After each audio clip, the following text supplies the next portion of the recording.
Hello everyone. Good morning or afternoon. Welcome to the stream.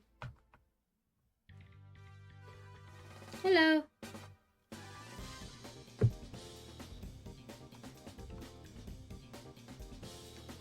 Today I'm just gonna be drawing a page on stream. Thought it'd be fun. No reason. Yeah. It'll only be one page though.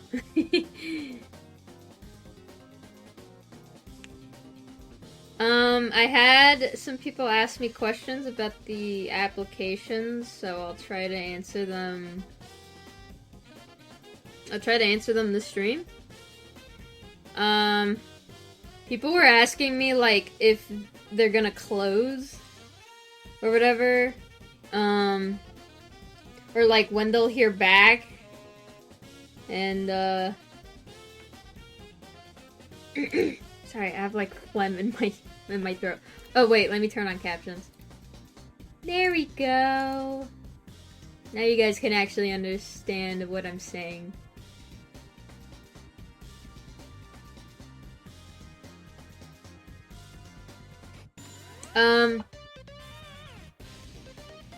What was I saying? Oh yeah, the applications. We're still looking for artists. But, we had to already turn down, like, a lot of people. Oh, thank you, Lycan Brain, for Prime Sub. Guys, I just want to say, I don't know, okay, if there's any, like, college students in this stream, don't apply for a comic when you're in college, dude. Holy shit. Do not do that to yourself. I'm not... Don't do that. Don't do that to yourself. I'm not gonna be hiring people who are currently in schooling. I need, like... If there are high schoolers, it has to be 18 plus. College student here, why would you do that? That would be hell. Yeah, that's what I'm asking. There's a surprising amount of, like, college students. And I'm just like, why? Why would you do this to yourself? Anyway, that's my advice. I'm not gonna be hiring anyone who's currently going to college right now. Isn't it normal when you are in college to get a sort of job or work? Yeah, like a sustainable job. Not like a random ass Roblox comic. You know?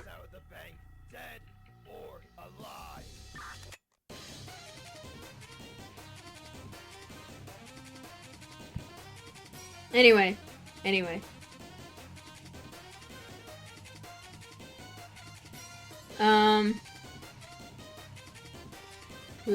Let us begin.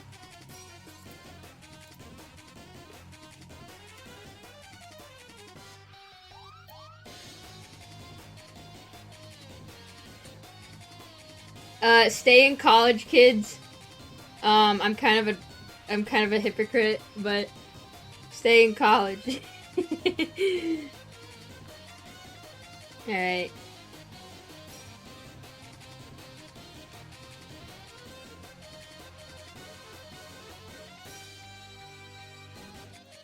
There we go.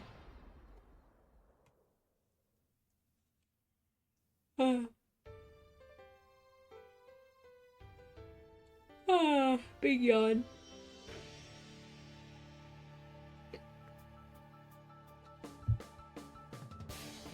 Imagine if someone dropped college for fighting. You're talking to her.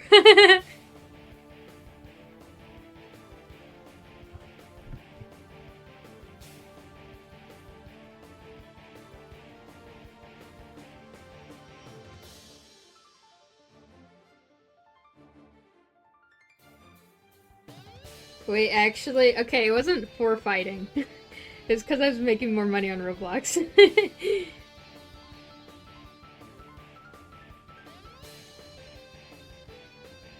Fighting makes, like, no money. So, like... Oh, fuck. Wait, I got my shit mixed up. There we go.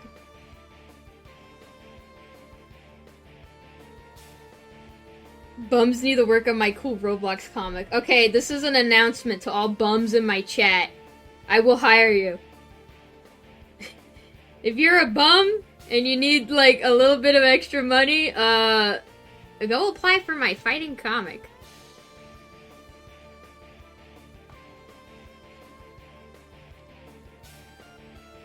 Don't apply if you're in college, by the way.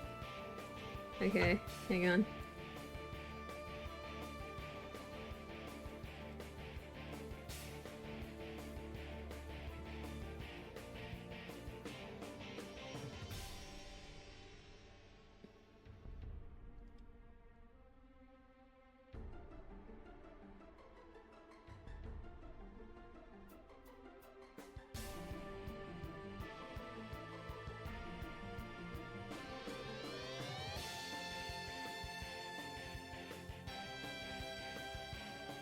Whoops.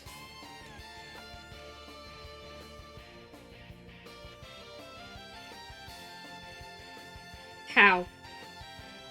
Oh, probably this. Okay.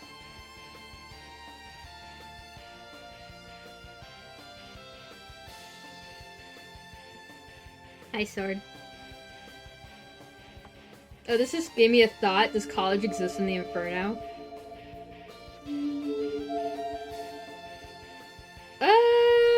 I don't actually know. I never thought about that. I know this is a little early, but could you make a mini Valk even more mini? Slowly wanting to turn them into an ant. Okay. It's gonna get to a point where I, like, can't even grab, like, his PNG. There we go.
Oh yeah, isn't Valentine's Day this week? Happy Valentine's Day, guys! It's like on Friday or something? Oh shit, wait, is it on Friday?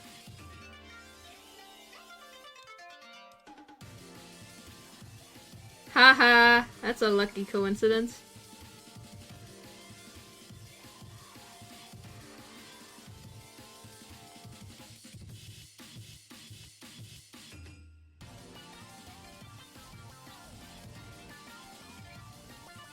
Does this mean we get Swacket Kiss on Valentine's Day?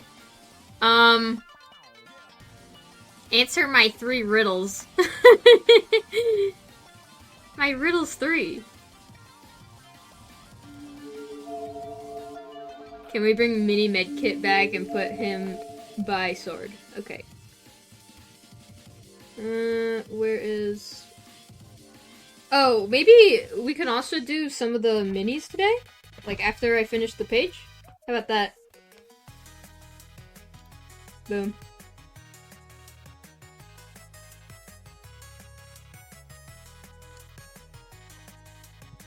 Guess my 3 riddles to bring back Medkit from the dead. If someone paid you $100, would you do Swacket Kiss for Valentine's Day? Dude, I used to do that.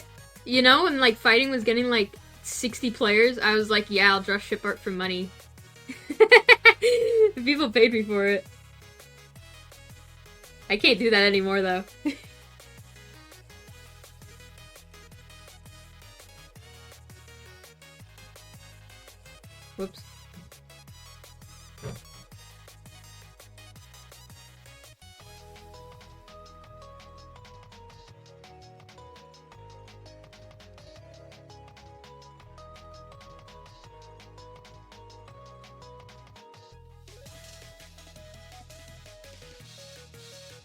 Sword is such like a little creature.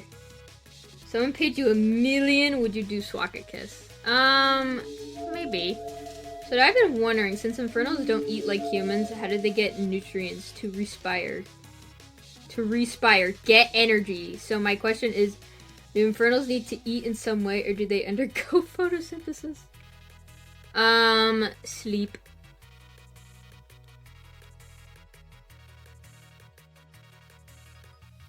They like sleep to get their energy back.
No, I forgot to do his little shoulder pauldron thing.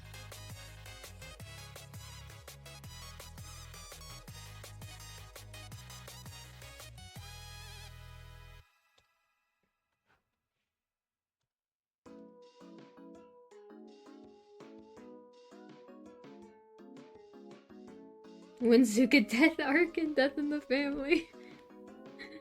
I don't know. You guys gotta wait a bit before, like, anything, like, super significant happens.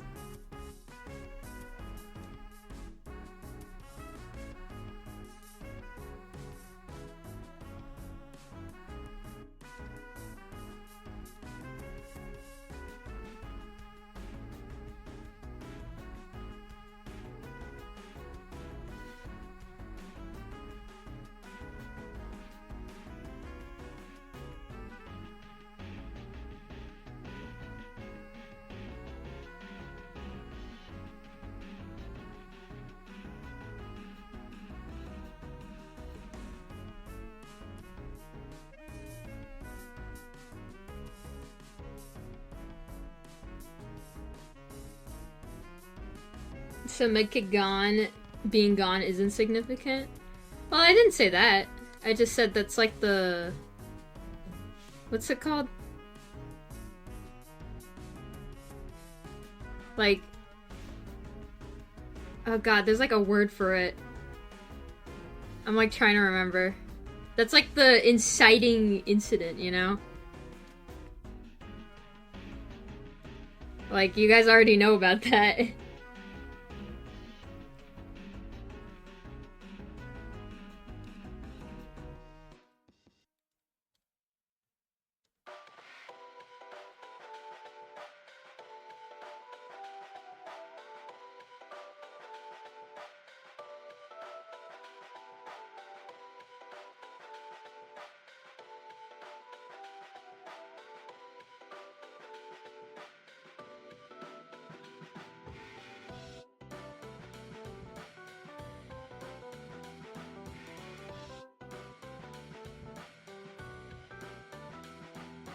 Whoops.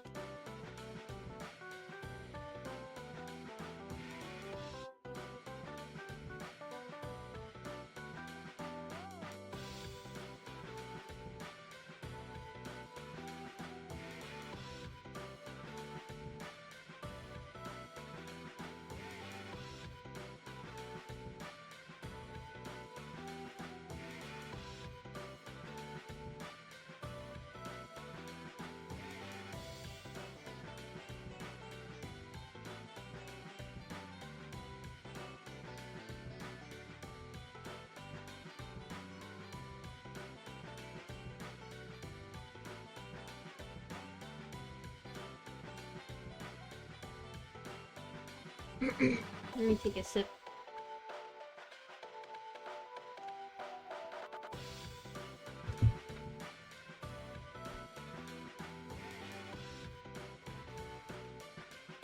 Who was the hardest to draw / render in the comic? Ironically, it's Sword. Because he has, like, all this metallic shit on him, and I have to fucking render it every single time, and it sucks. And he's the main character, you know?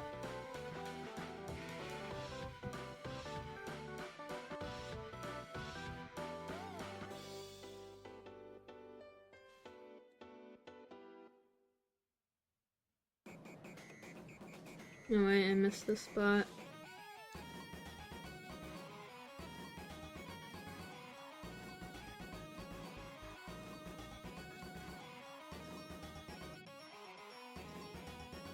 Oh wait, the neck should also be... Oops.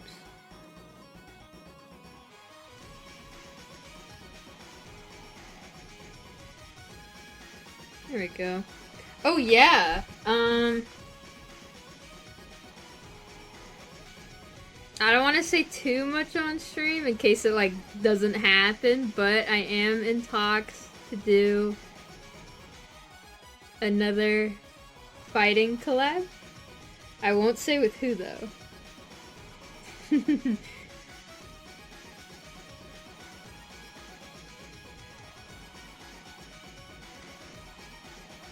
And for anyone who asks to know, it's not Forsaken.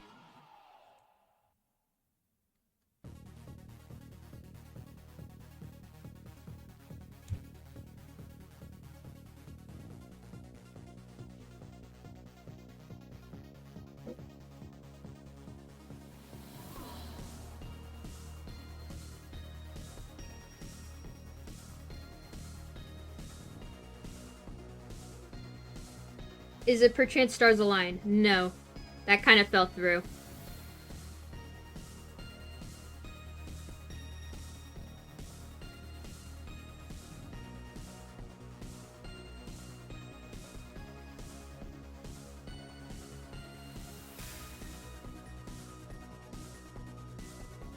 I don't want to jinx it in case, like, it doesn't happen, so that's all I'll say about it.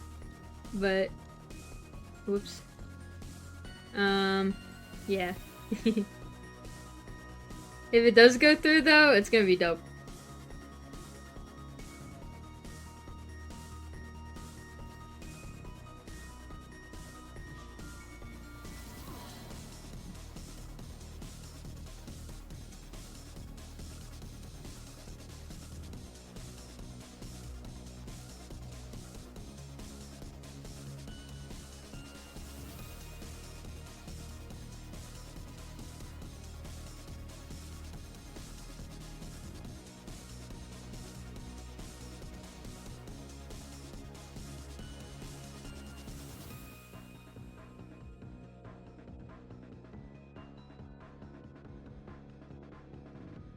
Oh wait, I drew the pauldron on the wrong side here.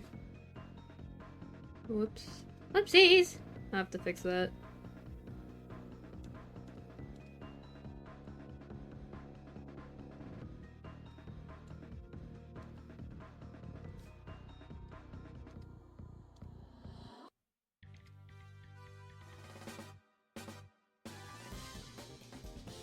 I think there's, like, at least, like, one mistake in every single page so far. Like, that's been released. I'm a bit of an amateur at this, so forgive me. Hello, is there an exact date? Or just rather not say? No date yet. I'm still, trying to work it out. There we go.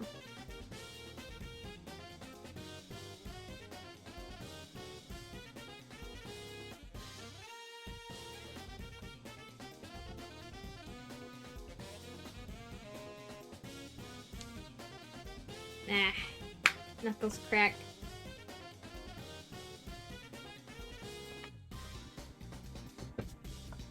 Yeah, but, We're probably gonna get a new storyboarder on Friday or this weekend, and I want ideally there to be like 10 or more pages like every update, because like right now like we're kind of doing like 6 or 7 right now, which isn't a lot. Oops. So I want to get more artists on it.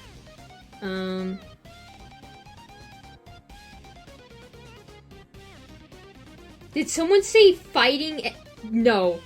Okay, I'm just gonna say it. No, we are not fucking collabing with Dandy's World, bro. Holy fuck, no.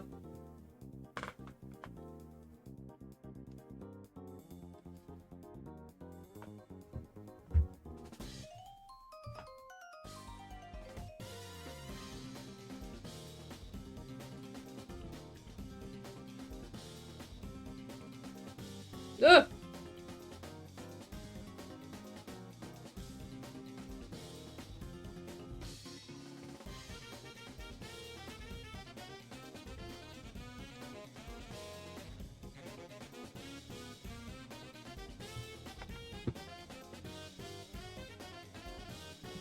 How many artists are working on the comic right now? 3! We just hired someone.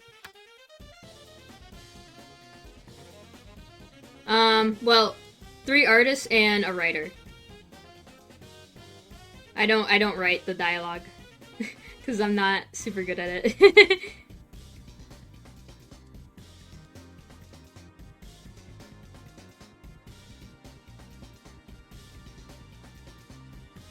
Also, Crimson, I know you're in this chat. Do you know the amount of times I had to, like, give Rocket his fucking, like, prosthetic arm back? Because you never draw it.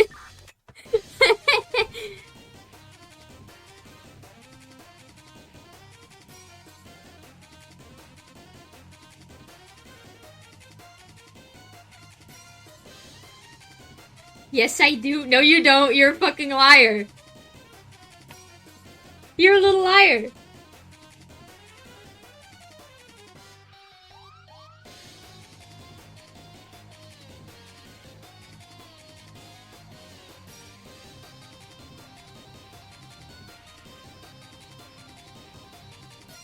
It's okay. I think literally in like the first few pages I forgot to draw medkits like Crystal.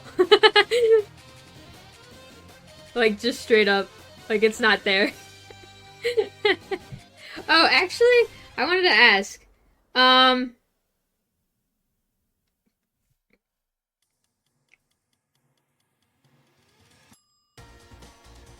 wanted to ask you guys.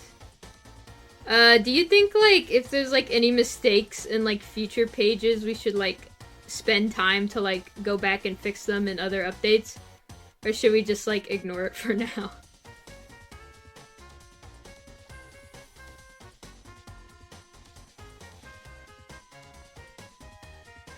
If they're minor, no. Ignore? Okay.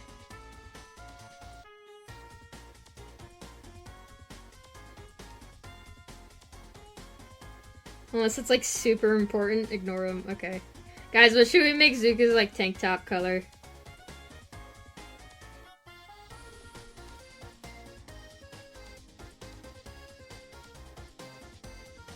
Pink?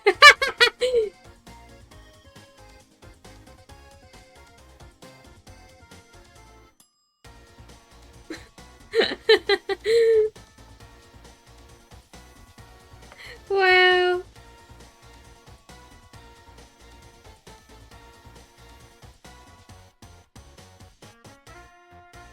We'll do like a red. How about that? Or like a maroon.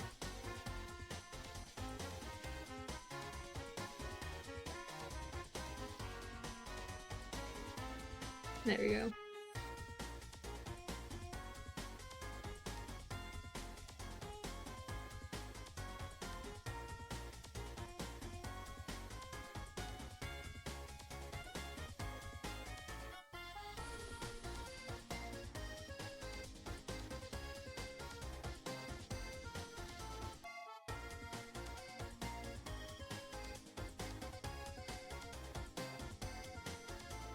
So he's wearing pink for Valentine's, it's perfect. You guys really want me to make him pink? Like, how pink?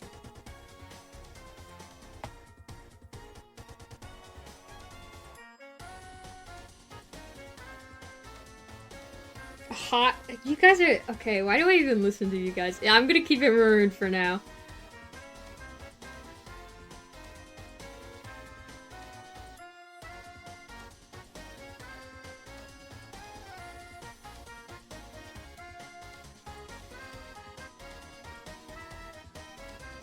You guys are funny.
I'm gonna make sure these kind of get filled in.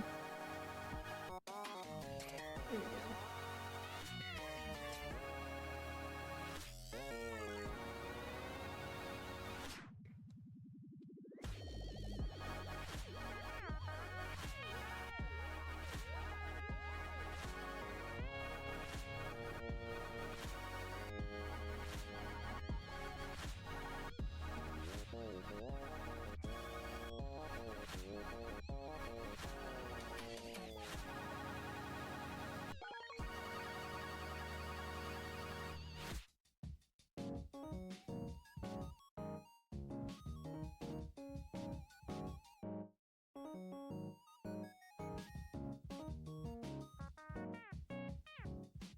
What pixel size do you use for the comic pages?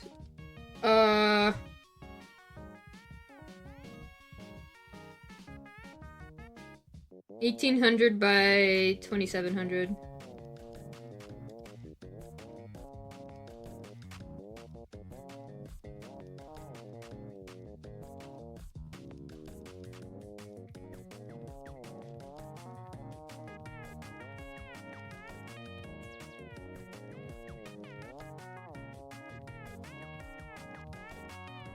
When do you get to see Overseer in the comic? You already did, bro. You already did see him. What do you mean?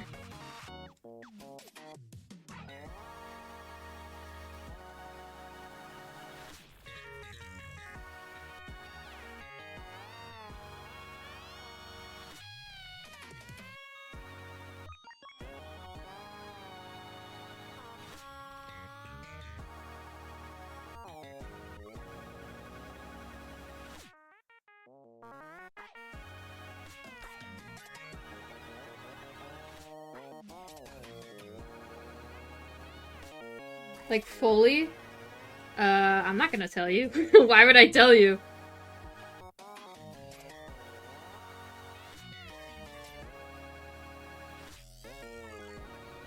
You guys gotta wait.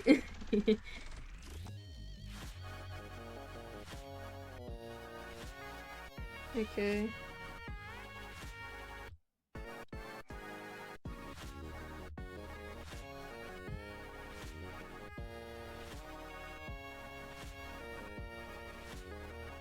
Let's make this one a bit darker. And then we can have like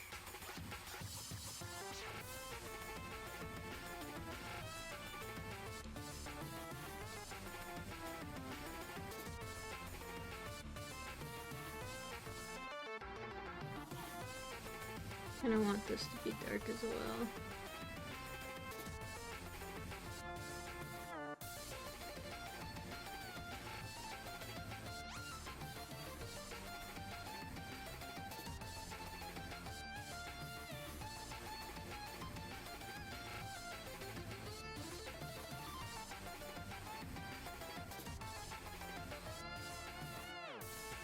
Hey Soda, does Overseer see through all his eyes, or are they just for decoration? It's just for decoration.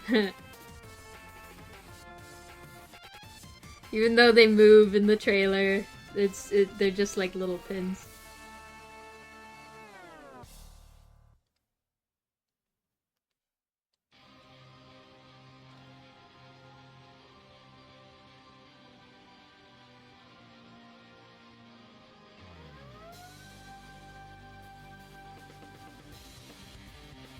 Is Overseer cunty? I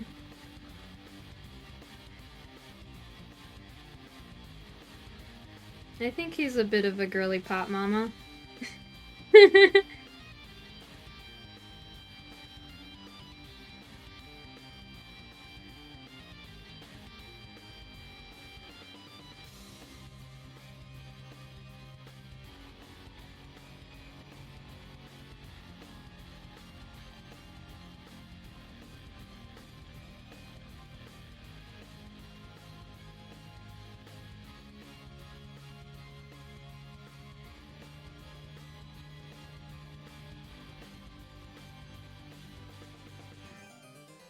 Oh my god. My tablet is fucking tweaking out.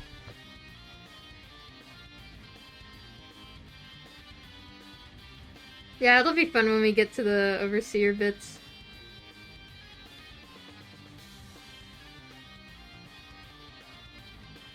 Soder, please, if fighters from separate factions get married, do they sign something to allow the other to move into their faction? I don't know. I don't even think marriage exists.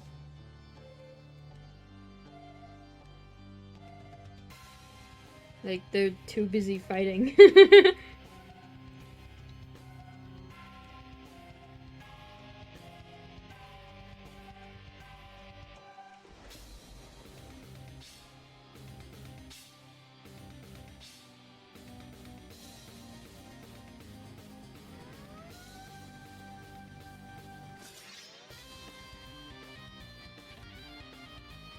Okay, when I say marriage doesn't exist, I'm not saying, like, no, there's no, like, romantic relationships. I'm literally talking about, like, the act of, like, a wedding ceremony. Like, sorry. I should have clarified.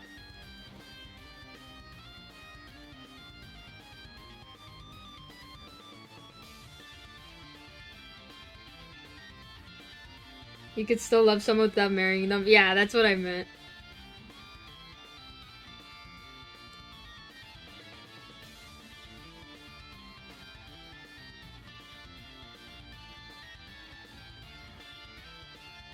So if there's no marriage, then how's there a divorce unless it's retconned? We just call it the divorce because it's funny.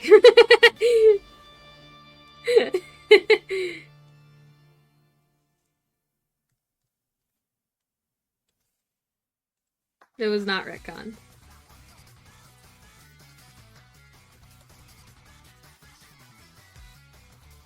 Whoops.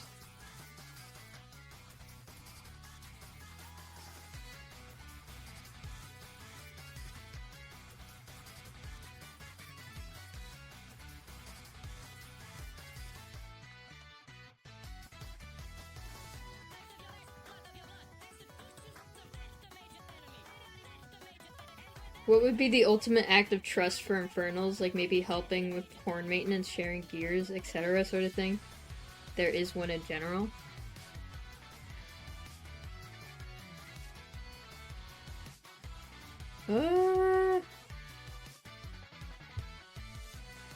Like trusting like someone like with your gear, I'd say.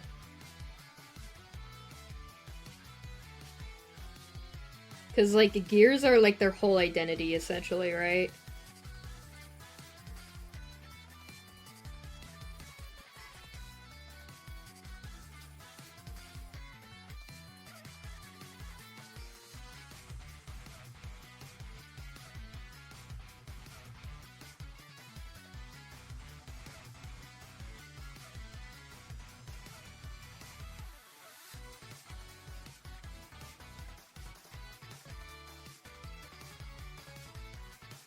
Hmm.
Okay, wait.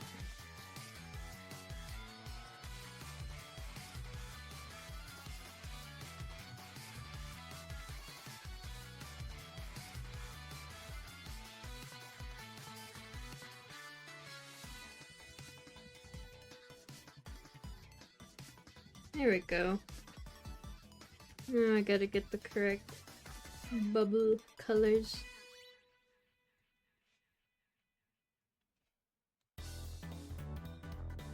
Whoops.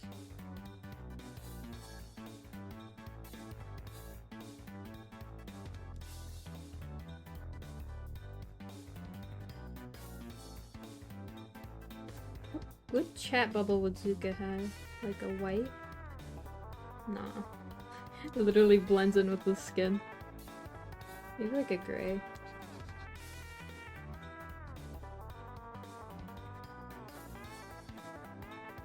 That's so boring. I'll make it like a really dull blue.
I can make it a little bit more round.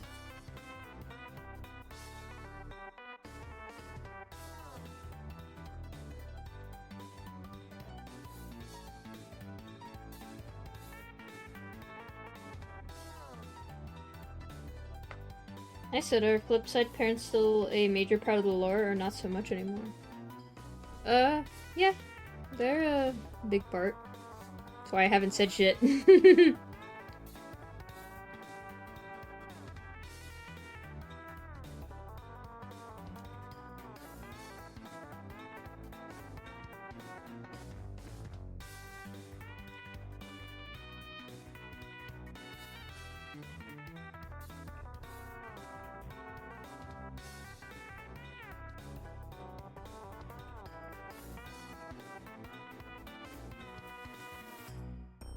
Why is this, like, being really mean? Whatever. I just use the normal ellipse. Ah.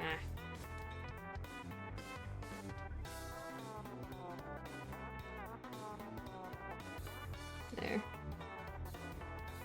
I don't know why that took so long.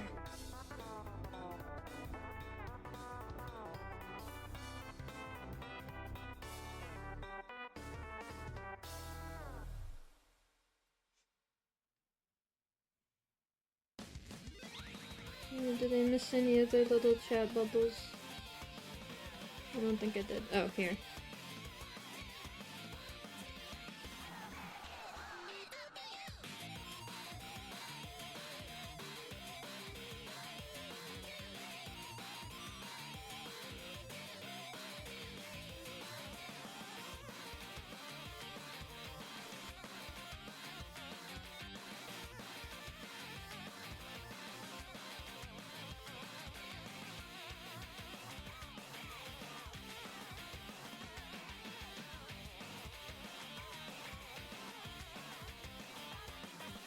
There we go. Would Father Overseer be absolutely horrible at Mario Kart?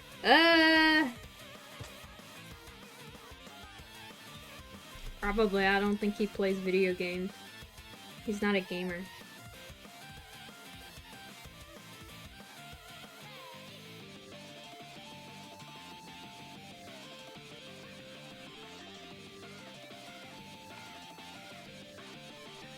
Oops.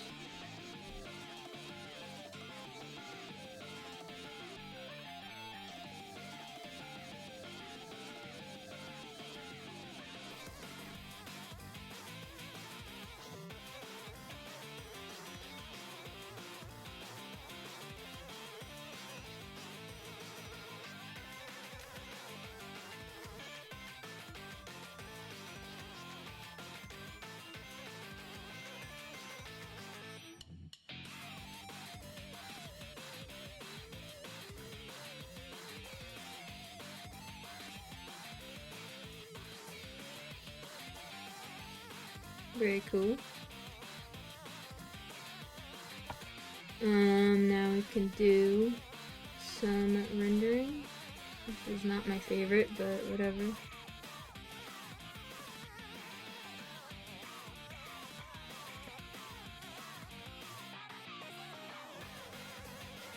Overseer likes something, or is he just a bored old man? He likes stuff. I'm just being vague about him.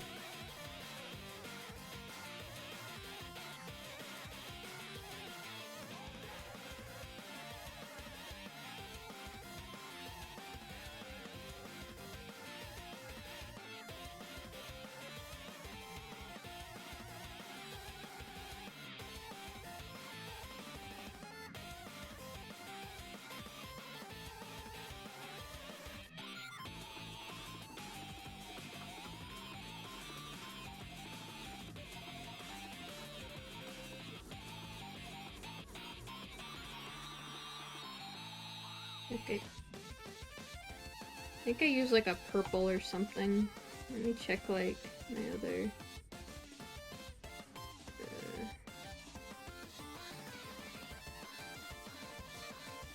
No, here. Yeah. There you go.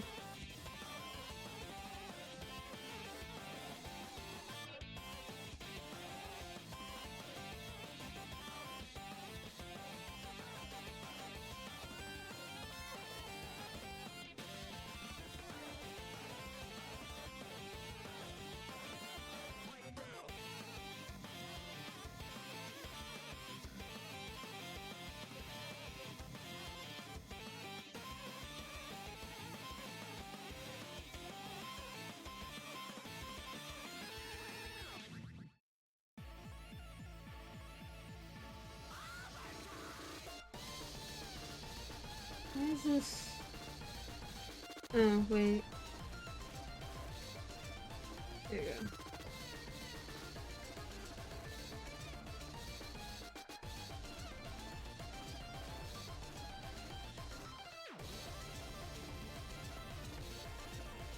His father, Overseer, handsome. Why is it whenever someone asks me about Overseer, it's always, is he hot or can he fucking, like, do a backflip or some shit?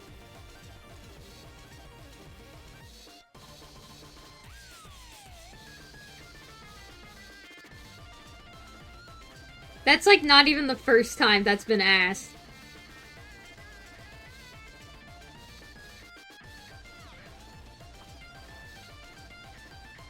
Can he, though? No, he cannot.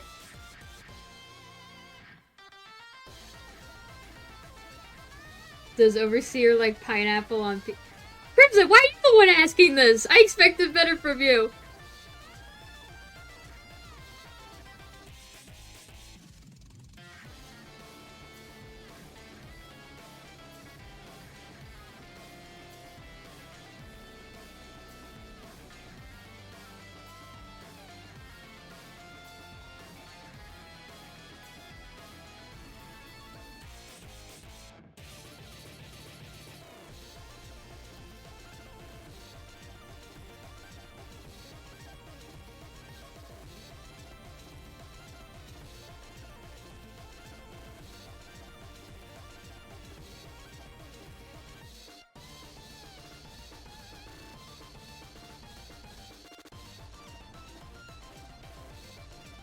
Okay, I'm not answering any more Overseer questions. You guys lost your Overseer question privileges.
There we go.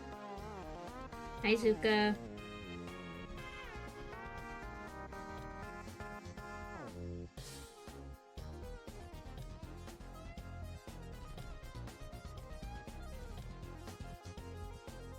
Since Playground and Blackrock dislike each other, does Lost Temple and Thieves Den have any opinion on each other?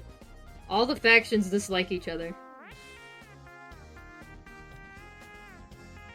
It's like, it's not a Blackrock and Playground specific thing.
Hey, will we get Zuka and Broker interactions? Were they on good terms in the past, or was it more distance? In the comic? No. It's not a Zuka or Broker story.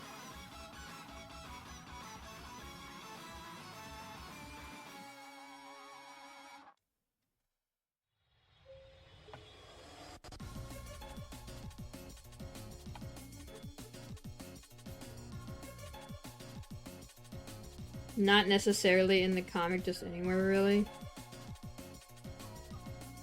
Hmm.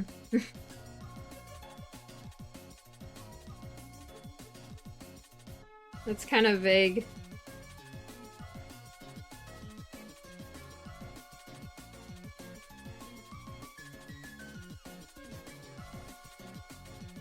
Does Overseer have hands so he can eat properly? Okay, you guys are just fucking with me at this point.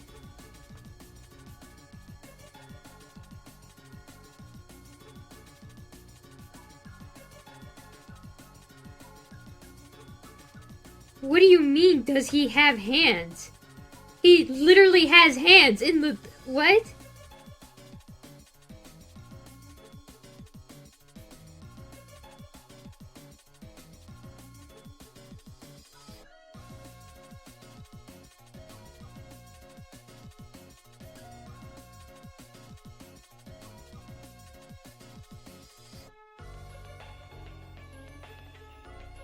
Okay, no, I said I wasn't answering any more Overseer questions. You guys fucking lost it.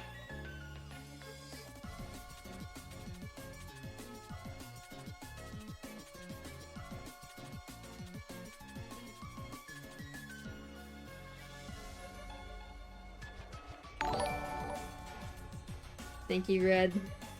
Ook, ook, ook. What? What does that mean? I don't know what that means.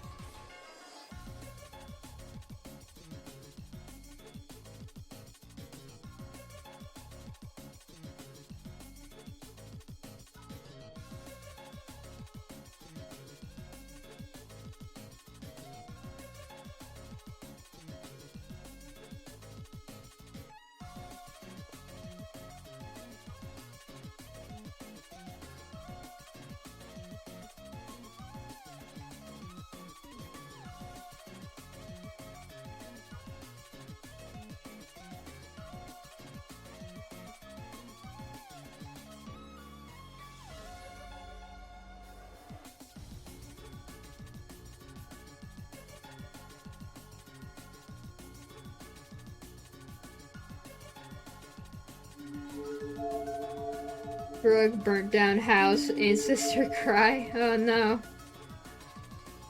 I'm sorry to hear about that.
I'm not like super good at rendering or anything, so like this is like the best I can do.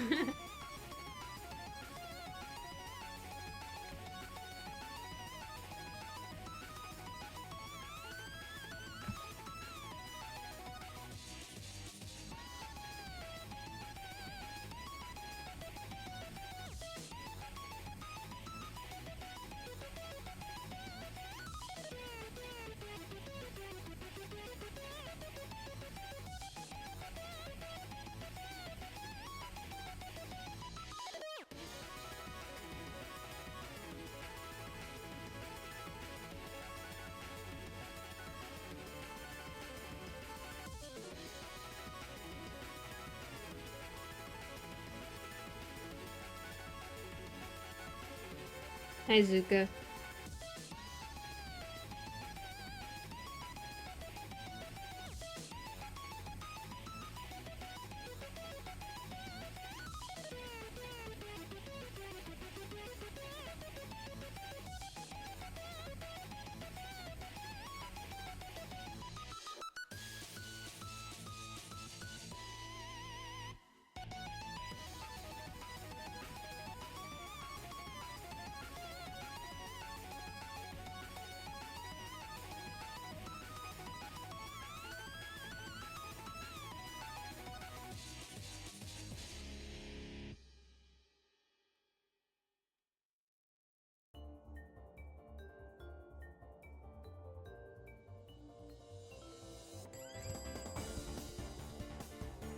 Does Medkit get, like, happy when he gets his favorite thing?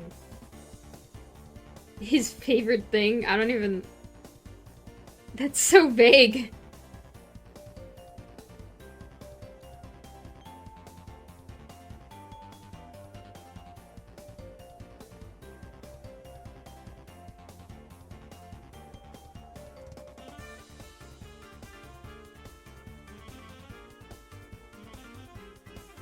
Fucking probably not anymore. Bro's life is a living hell.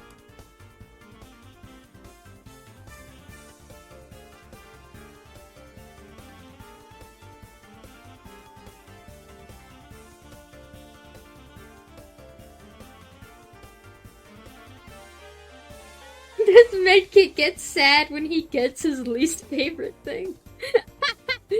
Yeah, bro, he just, like, he sees Subspace walking out in the street and he gets a bit sad, you know? He's like, damn. That's really upsetting.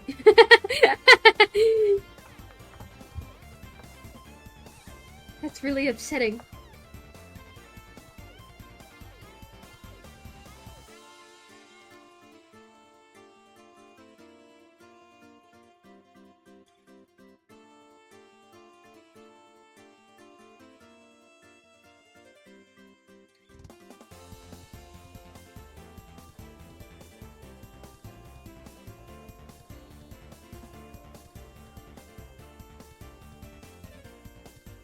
Does Medkit cry when he sees Subspace? Well, he hasn't seen Subspace in, like, canonically? Like, he hasn't seen Subspace since he left Blackrock.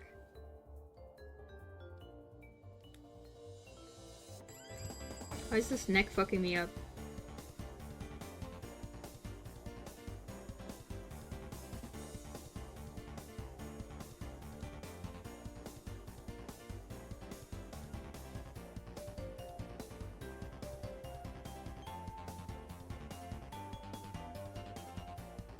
Does Medkit feel angry when he sees something he gets angry about?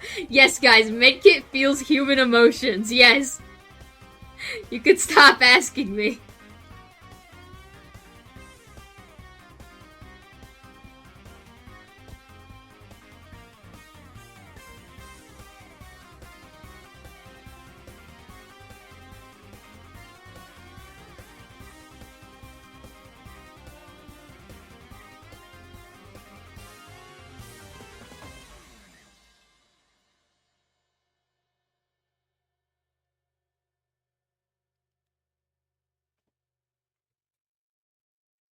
Why do I do these streams for you guys?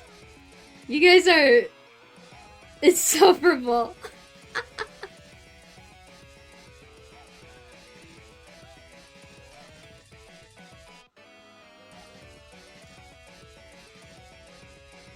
Because you love us? Ooh. I don't know about that. I don't know about that. I don't know about that.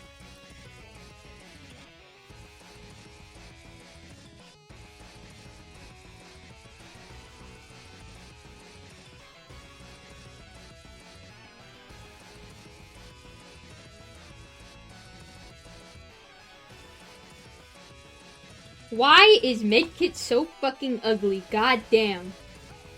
He just looks like that.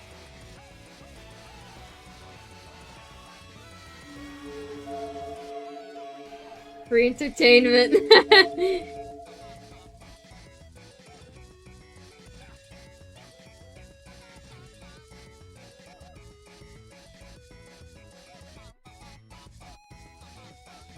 Soda, do you get happy when you see something that makes you happy? Yes!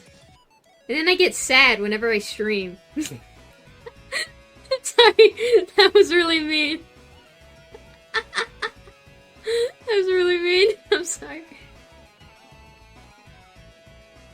I'm joking, I'm joking.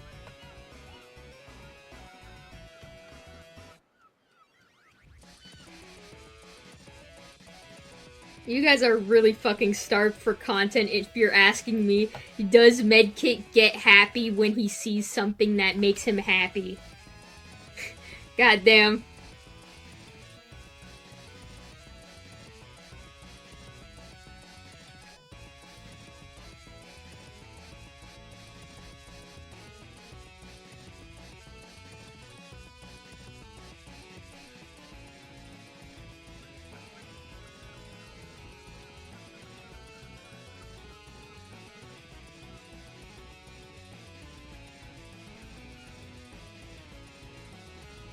Soda, why does Zuka give so many green aura in the third panel?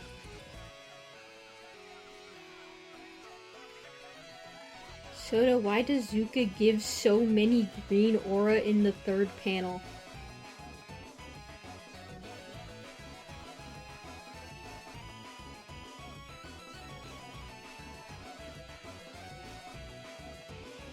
What?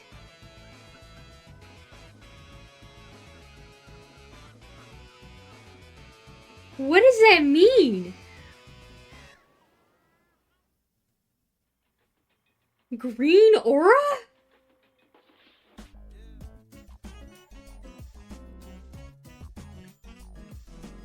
What? I'm so fucking confused. What does that mean?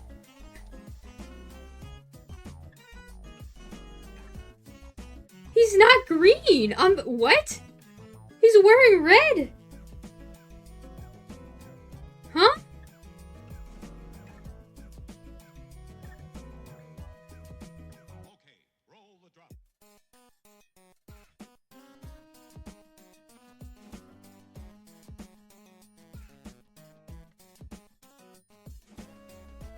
This fandom is a fucking prison.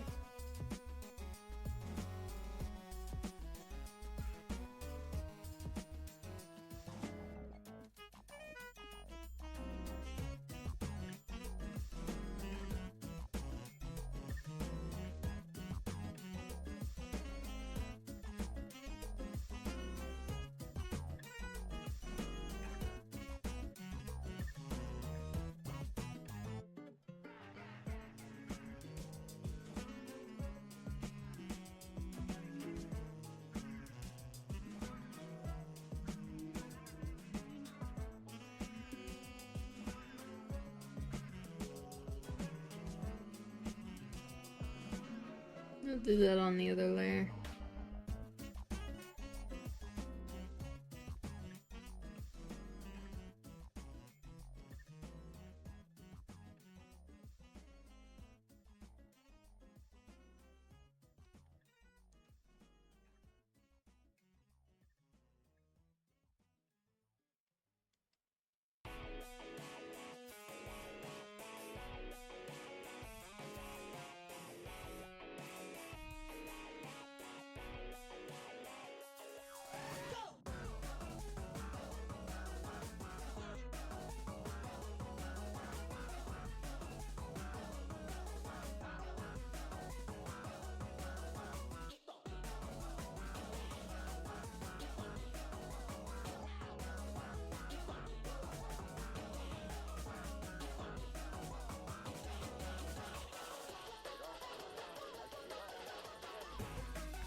One second, chat.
I'm just like ignoring chat at this point.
Soda late to the stream again. Lol, what's happening? We're drawing a comic page. That's about it.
Dada, please help chat. They're going insane and thinking Medkit's nickname is Jeremy. Okay. That's not my fault.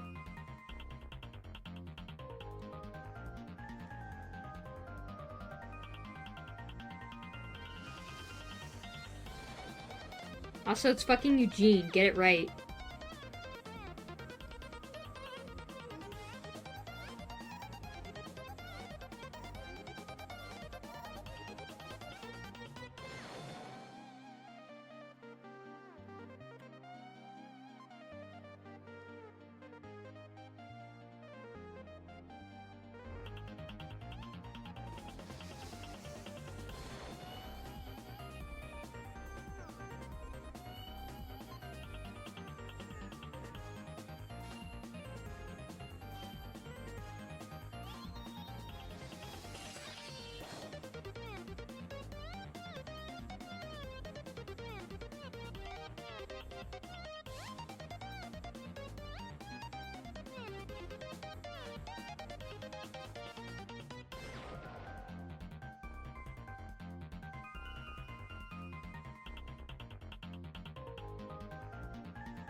Also, it should have been fucking Melvin. No.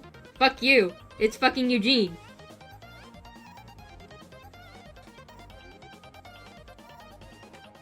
Don't piss me off, chat. Attention all shoppers. The mall is now closing. Thank you for shopping at the Roblox Mall.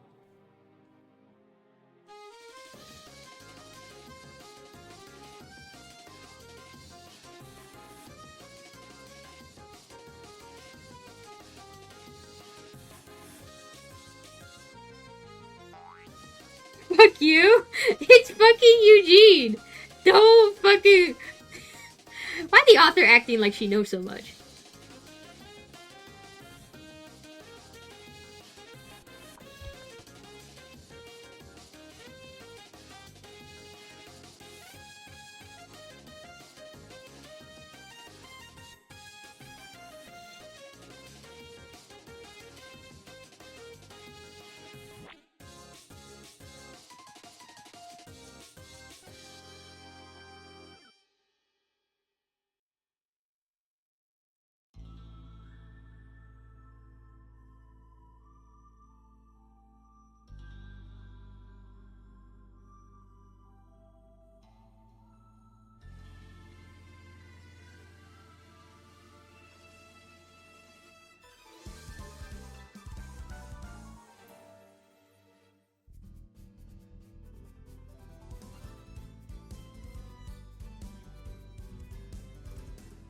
But I'm sorry about chat. This is like average stream chat.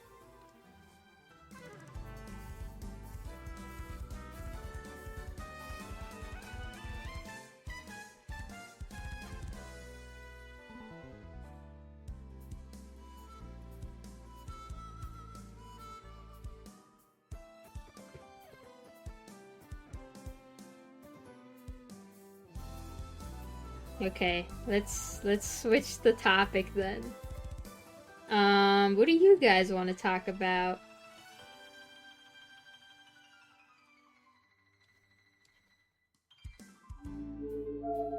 What's something that makes Boombox angry?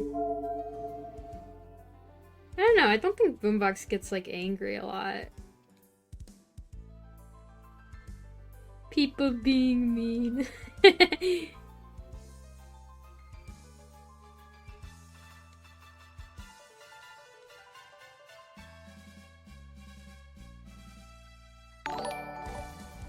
A little late for my sub because I've been at work, but hello. I hope you've been doing well lately. Thank you. Overseer, let's talk about Overseer. No, you guys lost your fucking Overseer privileges, remember? Now you guys get no Overseer content.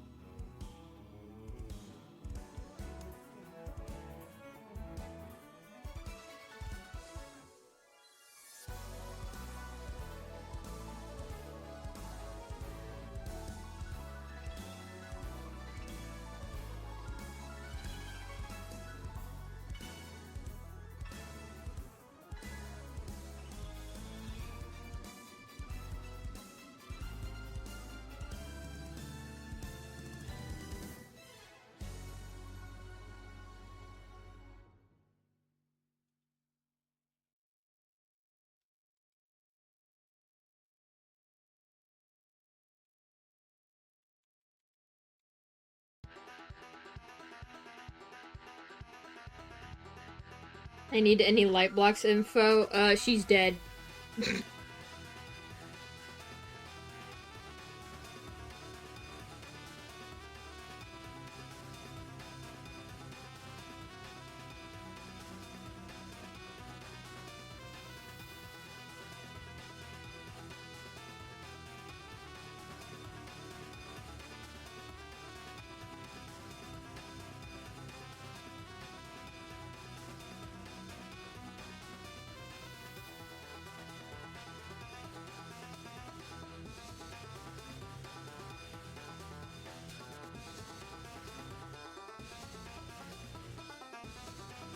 Should I continue with the story of flower guy and purple guy, please?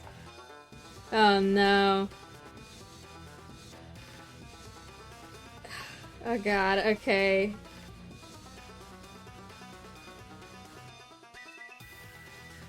I don't... How did it even start again? I literally, like, don't remember. Oh, it was cause, like, someone... Oh yeah, I got, like... People kept asking me for fucking, like, fighting lore, and I just made up shit on the spot.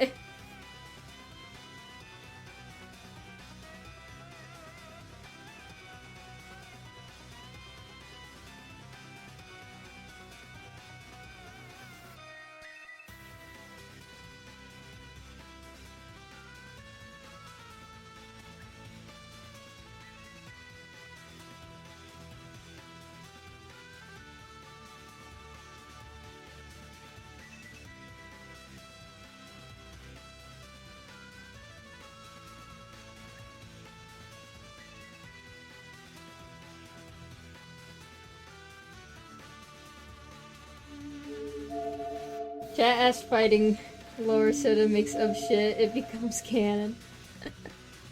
It's not canon, chat. Dude, you know people genuinely thought it was like canon?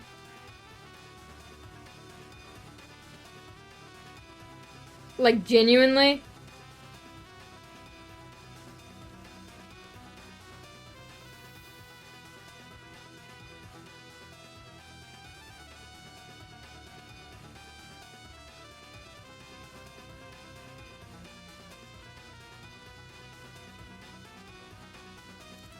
Banhammer did not cut off Scythe's arm.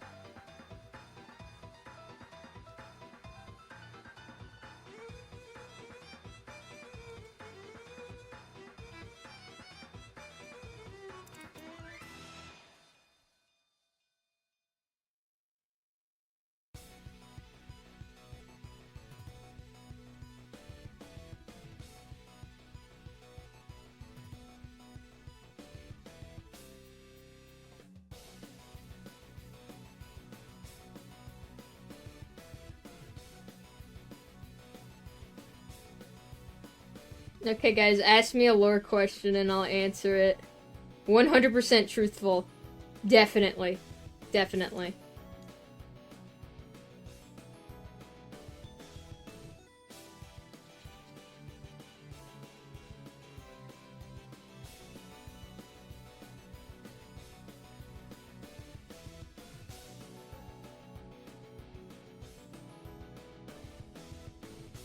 Why did you kill Light Blocks? Cause I don't like her. Would Zuka wear pink fluffy slippers? Yeah, probably. They were, like, comfortable.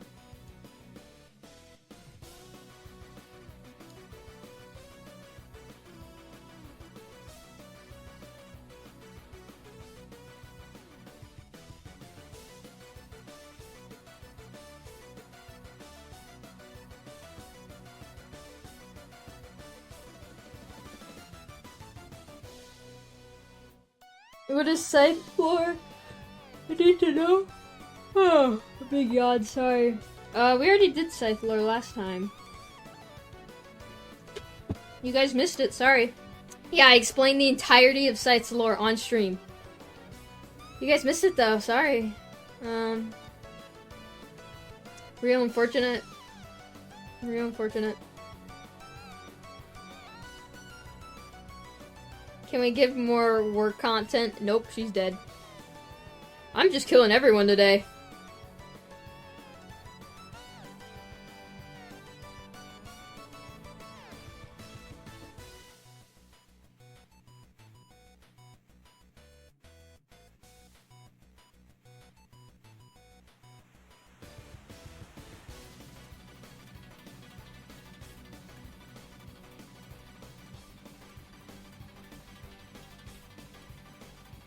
Can you kill Sword and Rocket? Yup, they're dead. They're next, chat.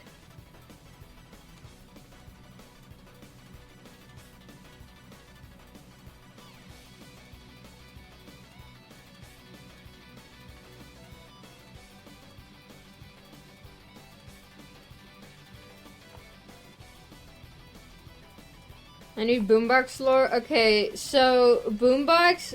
Okay, so there's this guy, and fucking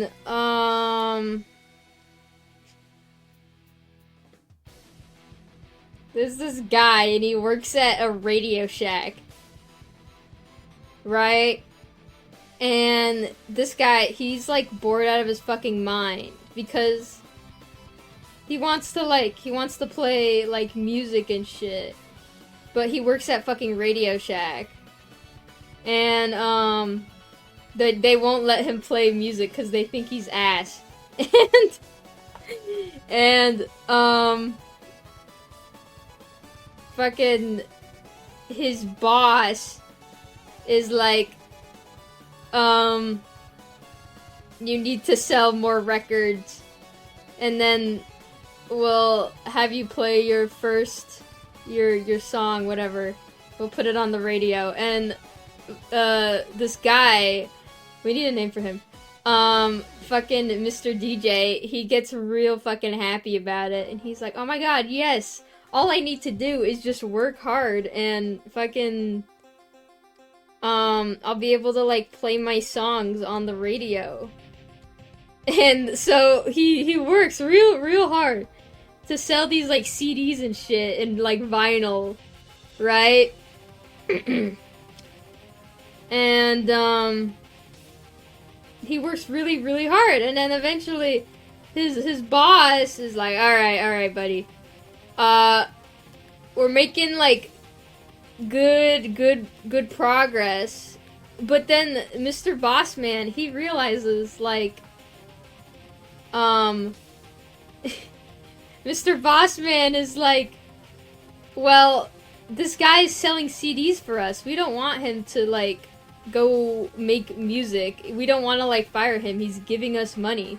So every time Mr. DJ asks like, can I put my songs on the radio? The Bossman is like, you have to sell more CDs. And Mr. DJ, man, he's like, he's naive. He's a little foolish. So he's like, okay, so he just trusts the boss. But the boss is taking advantage of him, right? So that's not good. And then fucking one day, this guy, this really cool guy, like, comes in. And he's like a rock star. And Mr. DJ, man, he's like, holy shit, it's like an actual, like, rock star. And Mr. Rockstar is like, Mr. Rockstar is like, yo, you sold me like a bomb ass, like this bomb ass CD the other day. I want to get more CDs. And Boombox is like, okay, Mr. Rockstar, sure. And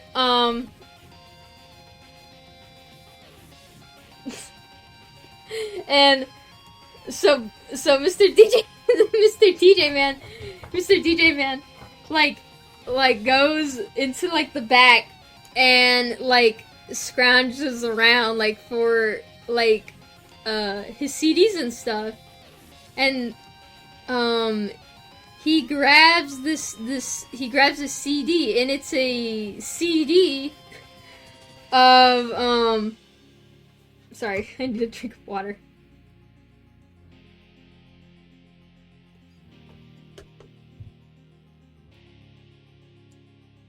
Okay.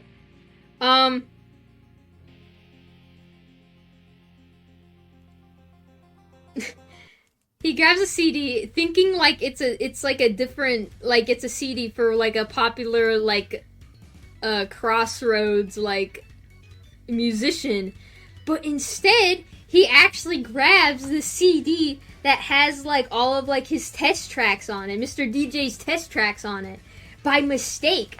And he's like, okay, Mr. Rockstar, you can have this, you can have this CD. And it's gonna be cool. And it has, like, a lot of cool songs on it. And Mr. Rockstar is like, okay. And then he, like, leaves the Radio Shack. And, like, the DJ, he doesn't realize what he's done until, like, the end of the day. When he's, like, trying to find, like, his own, like, test CD, because he, like, is trying to, like, experiment with the, with, like, fucking, like, shit at the Radio Shack, I don't know. And then he's like, oh, I gave Mr. Rockstar that CD of all my shit. All my music was on there. And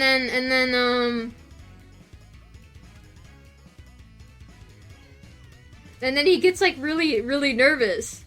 Because he's like, oh no, what if he's probably gonna fucking hate it. And then the next day, he comes into the Radio Shack, and he's, like, really scared. He's really scared to show up. And fucking the Rockstar, he's there. And Mr. Rockstar is like, are you the one that sold me the CD the other day? And he's like, gulp. He's like, yes. He's like, yes, that was me. And the Rockstar is like, well, do you know who's the creator of the CD? And the DJ is like, he's so stunned he can't even, like, speak. And the Rockstar is like, I want 50 more copies for my friends. And Mr. DJ is like, what? Really? And the Rockstar's like, yes, I loved it so much. And Mr. DJ, he's, like, over the moon, right? And, before Mr. DJ gets the chance to tell him, like, it was me that made it, his boss walks into the Radio Shack at the exact same time. And the boss is like, DJ, I need you to go fucking out on the street and sell more CDs. And the DJ is like, oh, okay. And the Rockstar, he realizes that the Rockstar is in the Radio Shack, and the boss is like, holy shit, it's Mr. Rockstar, you're like a celebrity. And the Rockstar is like, yeah, I know, I'm kind of a big deal. And the boss man is like, oh, what do you need? I'll get you whatever you want. And, cause, you know, he's, like, kind of a big deal. And the Rockstar is like, I just want to know who made the CD. It sounds fucking fire. And Mr. Bossman, oh, thank you for tier 1 sub. I don't know how to say your name.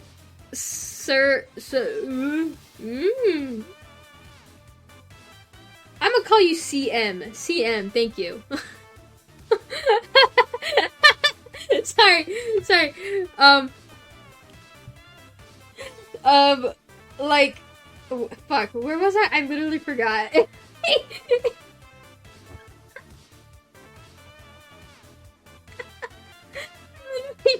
Oh, yeah, the boss is like, okay, and he slaps, like, the DJ, like, on the head and is like, DJ, tell my good friend here who made the CD. And Mr. DJ, he's like, and then he starts doing the thing with his fingers where, like, you know, like, you have your two fingers, like, pointed at each other, and it's like, I don't know how to describe it.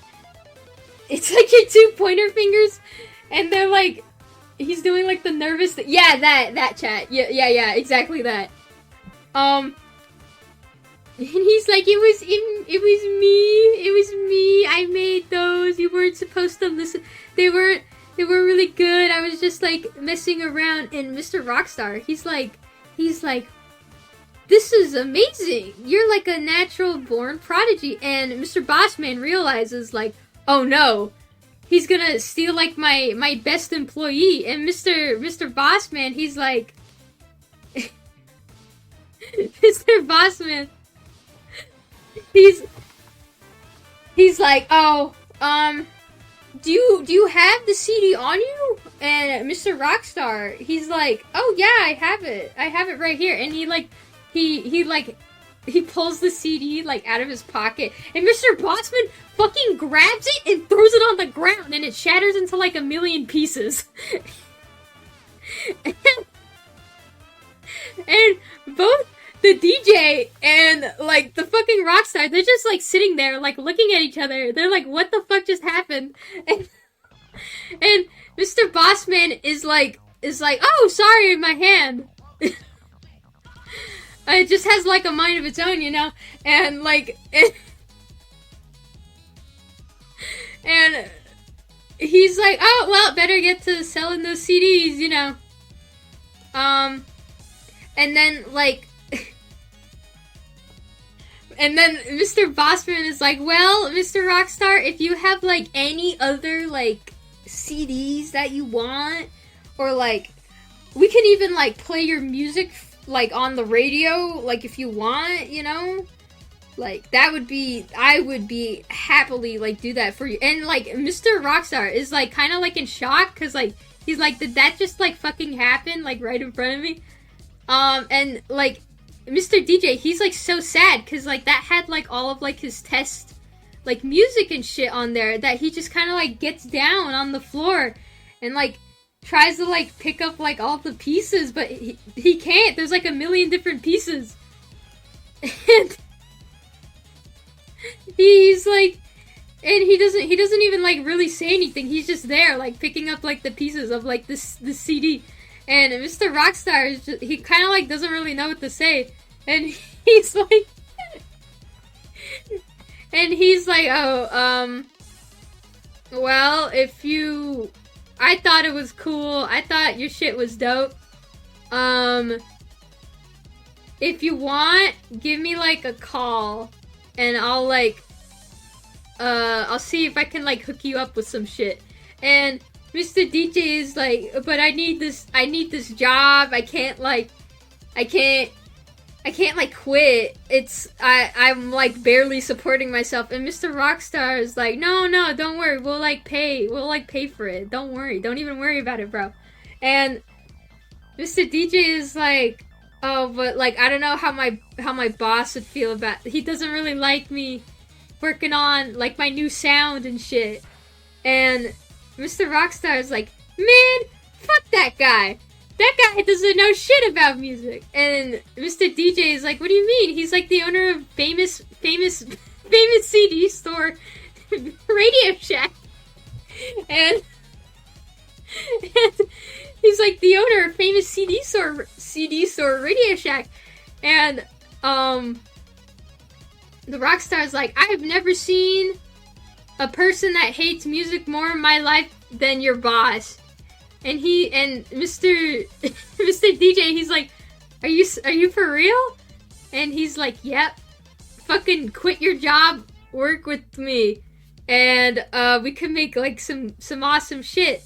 So Mr. DJ is like, okay, I gotta think about it though. So Mr. Rockstar is like, okay, and he gives him like all the information, like his phone number and shit.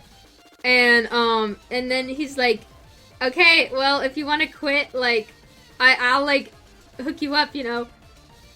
And Mr. DJ is like, okay, and he gets like kind of excited about it, and he's thinking about it, like he's like getting all tucked up in his jammies, and he's like thinking about it, and he's like, do I quit my stable job to work with this rock star guy? Or do I or do I stay and work at the Radio Shack? and he goes to bed, thinking about it, and that's end of part 1.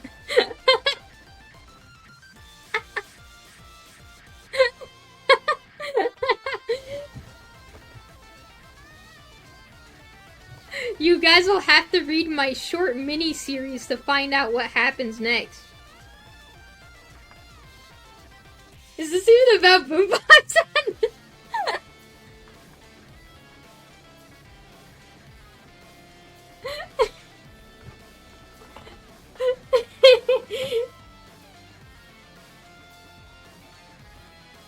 I'm glad you guys liked the lore.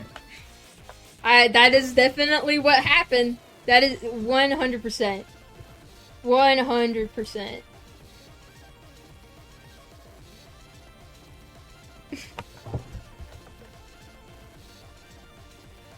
Subspace backstory right now? Ooh. I don't know if I can tell you guys about that one. That one's it's a little dark. It's a little dark. I think you guys, like, aren't ready for it. Hey Soda, how did Valken Dom meet Boombox? By the way, can I get random ass katana lore? No and no. Sorry.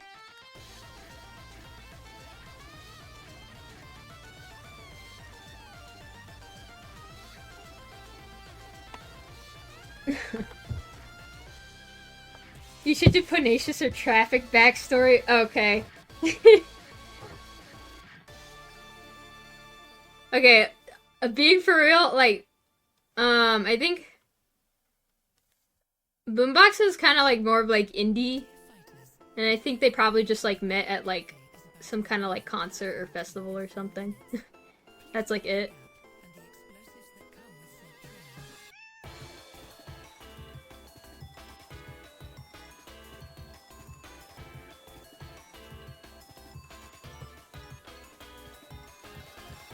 We're 12 years old. We're old enough for subspace lore. I don't know, guys. I don't know. It's kind of dark. I don't know, guys.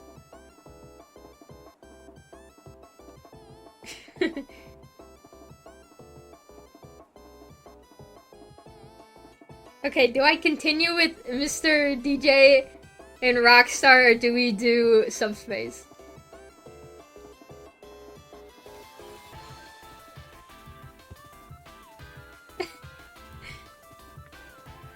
Oh wow, it's like genuinely like split.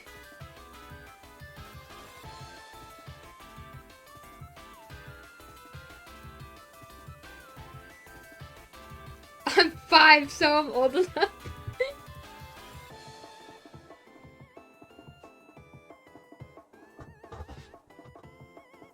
Okay. Let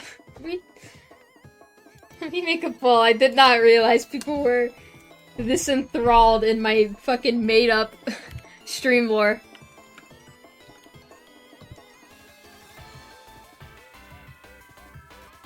Oh, thank you.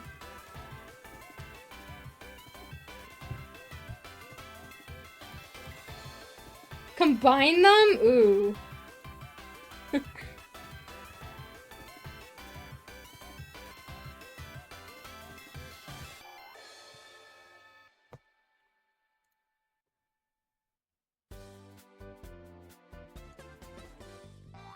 Okay. The crowd has spoken. The crowd has spoken.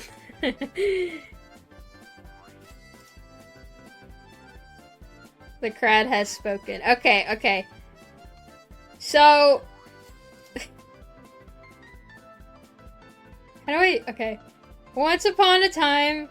I don't even know how to start this. DJ, please, I need this.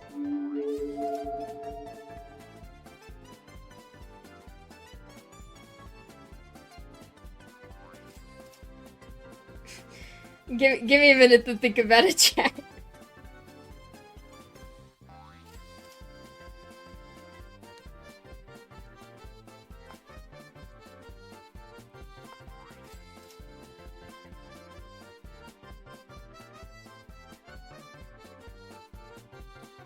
It's hard making shit up on the spot, okay?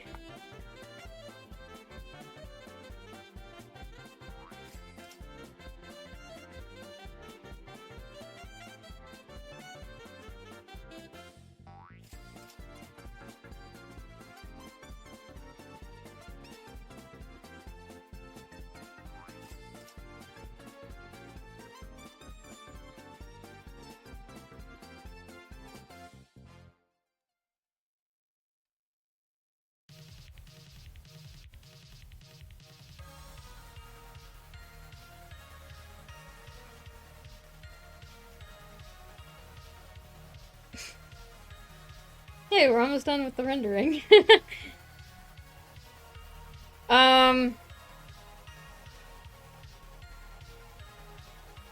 Okay.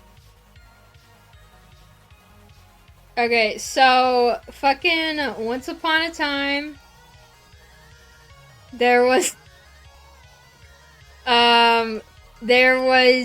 this, like, how do I explain it? There's this fucking, there's this, this land. And, and this land, was owned by, fucking, I need, like, a name.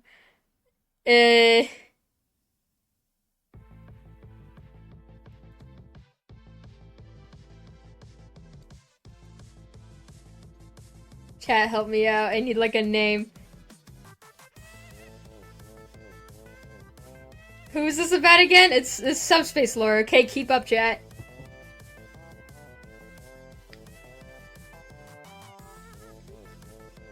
Bartholomew. Okay, fucking... This land was owned by a nation called Bartholomew, right? And so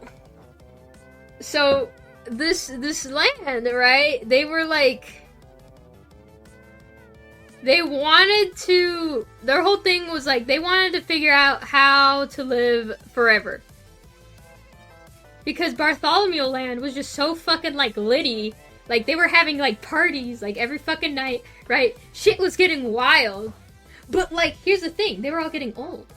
And when you're old, you can't party. So, like, they're like, fuck. We need to, like, find a way to extend the party, right? And, so they were like, okay, how do we do that? And, so they're like, I don't fucking know. So they start, like, doing, like, a research in labs and shit, right? And they developed this, like, big-ass, like, fucking company. And called Bartholomew Inc. Bartholomew Incorporated, right? Okay. Keep up with me, chat. And Bartholomew Incorporated, right? They're, like, trying to find, like, the secret to, like, immortality and how to throw, like, the best fucking parties. But... So... During one of their lab experiments, they combine pure party essence with the tar. The tar is a very evil, it's a toxic material. Right? Keep up with me, chat. The tar, yes, the tar. So, they combined pure party essence they extracted from the parties they like throw at, like, Bartholomew Land. And when they combine the two, this fucking guy just, like, pops out. And he's like, and this guy pops out and he's like, yo, and he can, like, talk and shit. He's like, yo, I'm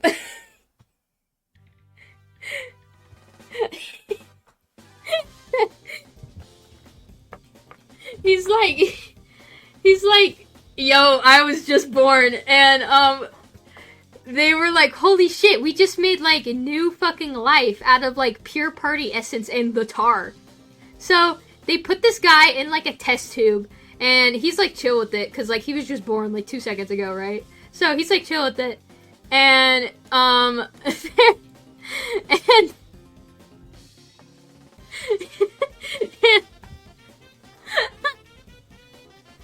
and and he's like living like his best life, right? He's living in this test tube. They're like tube feeding him, right? And he's like, yeah, I'm like okay with this. He's like okay with this. And then they like let him out to like experiment on him because they like don't really know how he's alive, but he's alive. So they were like, we have the ability to create life, and so this is like a step forward in our like in our path to finding like immortality, right? To throw the best parties, right? So the first what should we call him, chat? Can we name the tar Baby Shadow? No. That is such a dumb name. We're not calling him Baby Shadow.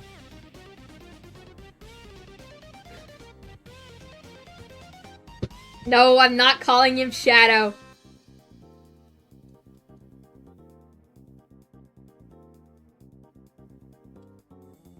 Tarpy? Okay, we'll call him Tarpy.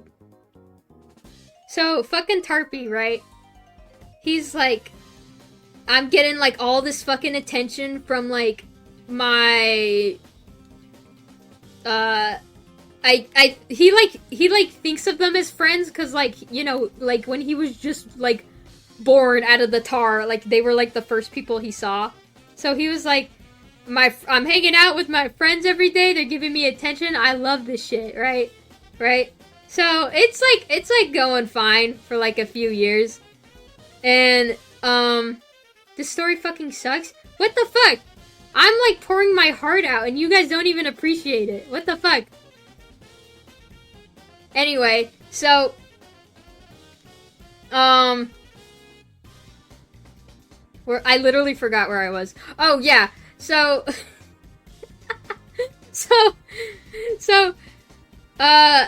Turpy is like, he's living his best life, and then he gets to the test tube chamber. And you know, it's been just his test tube. Like, that's where he lives. That's his home, right? And, he's, like, about to go to bed. And he's like, okay, I'm gonna go back into my test tube. And he opens the door. He presses, like, a big button to get to, like, his room where his test tube is. And he sees there's another fucking test tube next to it. And he's like, whoa, pause, hold the fucking phone. And he's like, what is that? And and the fucking Bartholomew scientists, right? They're like, oh yeah, that's to make space for your fucking your brother.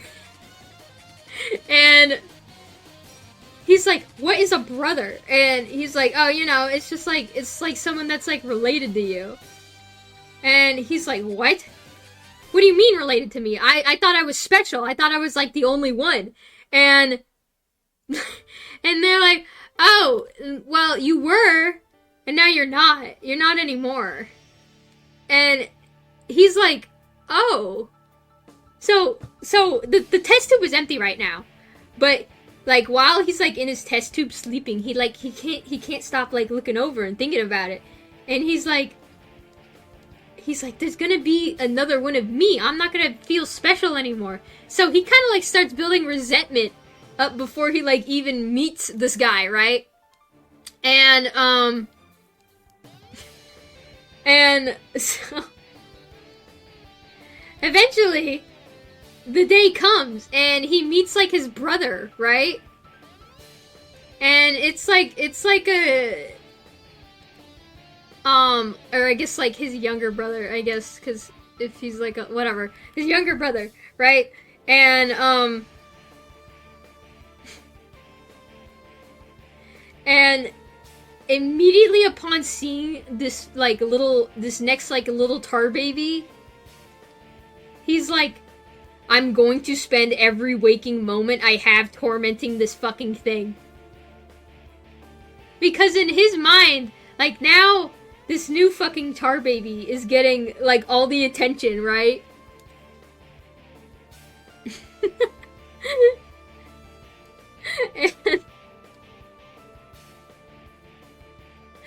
and so, like, we need a name for the second tar baby, guys. What's the name for the second tar baby?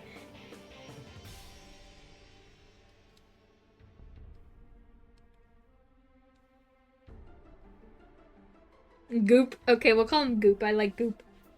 Okay, so Goop and Tar, right? Like, because, like, Tar is, like, from, like, he's, like, the first, like, tar baby that they made, right? So, like, now he's kind of, like, obsolete now with little fucking Goop in the... now that Goop is alive. So, like, he stops seeing, like, his friends, and they're all hanging out with this new guy called Goop. And he's like, you know, he starts to feel like a little left out, you know? Because, like, now they're no longer experimenting on him. They're experimenting on fucking Goop, and who even likes Goop? Goop is a fucking stupid little baby, right? So,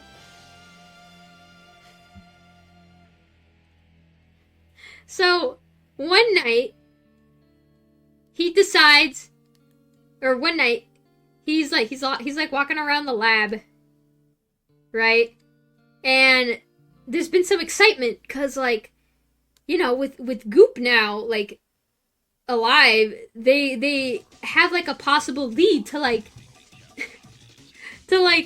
finding the secret to immortality, right? You're still going? You guys asked me to fucking tell the story. I'm telling the story and you guys are being upset. What am I doing?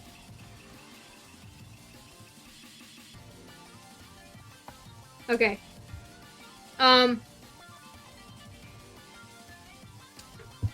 So one night, Tar is like, he's walking around the lab and he kind of like overhears something.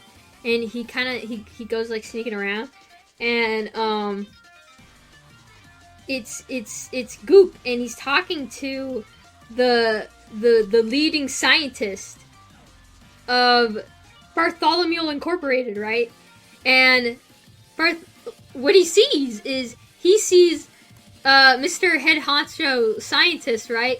He starts being like, Goop, if it wasn't for you, we wouldn't have made it this far. We are so close to this. And it's all thanks to you. And Tar is just, like, completely, like, heartbroken. He's like, they don't need me! I'm useless! And so, that night, he's like, that's it! I'm going to kill this fucker! So, that night, Goop didn't even, like, he's kind of, like, he's being all jolly and shit. Like, he hasn't even, like, really talked to Tar all that much. Just cause, like, the scientists, they needed Goop for experiments and stuff. And anyways, so Goop is, like, he's going into, like, his test chamber and shit, and he's, like, about to, like, go to sleep. And then, fucking, in the middle of the night, Tar wakes up and then pulls, like, the power plug on this big testing chamber. So Goop is, like, trapped in the testing chamber because it won't open anymore. And Tar's like, I'm going to fill this test chamber with fucking water and drown you.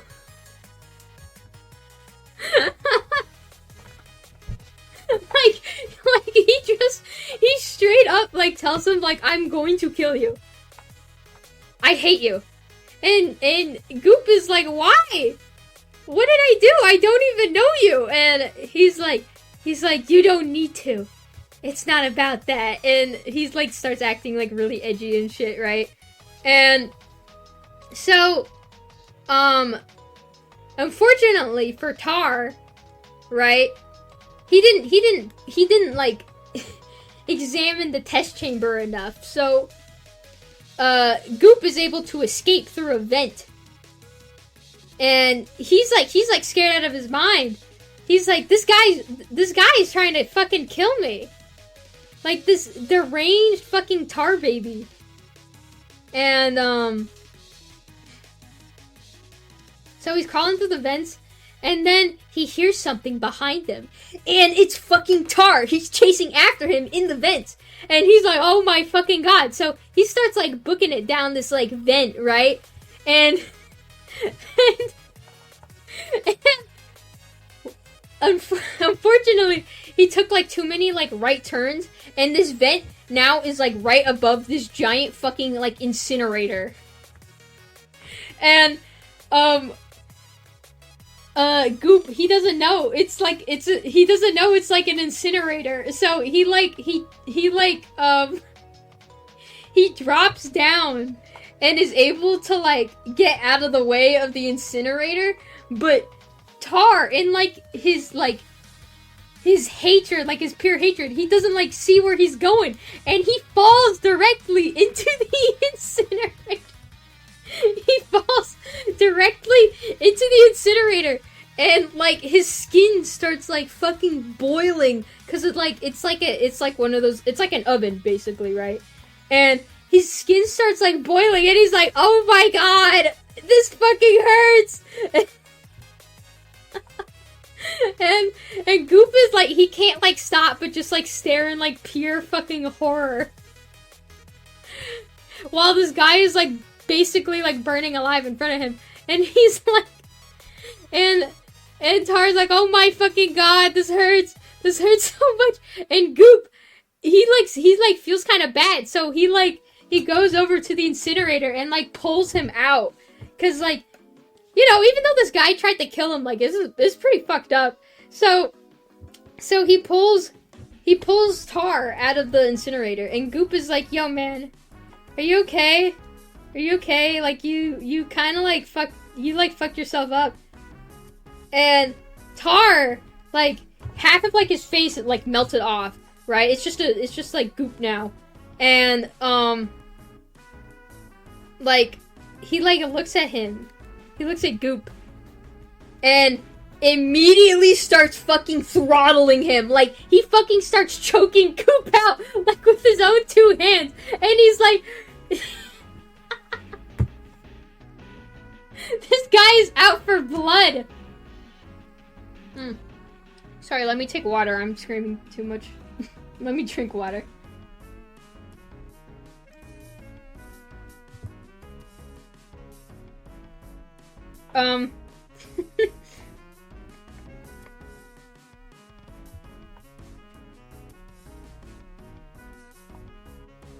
So then, okay. Okay, so it's really intense right now, and fucking like Tar is choking like the life out of this guy out, and Goop, like with the last of his strength, is like, and then he throws Tar back into the incinerator and just like makes a run for it, right? And he leaves Tar behind to like burn in this incinerator. And Goop, he runs around and is like, oh fuck, what should I do? I just killed someone. Or like, he thinks he killed someone, right? Because he didn't. Tar is secretly alive, and he secretly lived. But he doesn't know that yet. So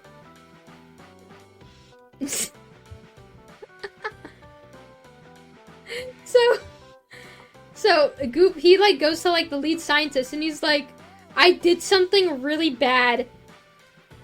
And he's kind of scared to like tell the scientist at first. He's like, I did something really, really bad. And the scientist is like, what do you mean, Goop? Just tell me what's going on. And Goop is like, there was a fight, and he starts like breaking down into tears, cause like he starts breaking down into tears, cause like he doesn't know what to do. And the scientist is like, oh fuck, what do you mean? What do you mean? And he's like trying to get information out of Goop, but Goop is like fucking crying and shit, right? And he's like, just go to the incinerator, you'll see. And the scientist like goes to the incinerator, right? And he sees like Tar's like body. It's like all fucked up and mangled and shit, right? But it's like crawling towards the door. Like he's crawling towards the door of the... And the lead scientist is like, oh my god. And so they get Tar, the Tar baby, into like the hospital, right? And Goop, while Tar's in the hospital, right? He's like, I can't stay here. Like, this is like unsafe. Like, when Tar gets better, like, he's just gonna be like even angrier at me, right? So like he genuinely like doesn't know what to do. And even though like the scientists are like, no, don't worry. Like, cause like he told them about the whole thing. He told them about the fight, like how Goop tried to kill him. And like, and like the scientists are like, no, we'll keep you safe. He doesn't like believe them. He is like so deeply petrified of this other fucking Tar baby that he's like, I can't live like this no more. I can't be the life of the party no more. So then he fucking breaks out and rides off into the sunset. That's the end. There you go. Some say he's still running to this day.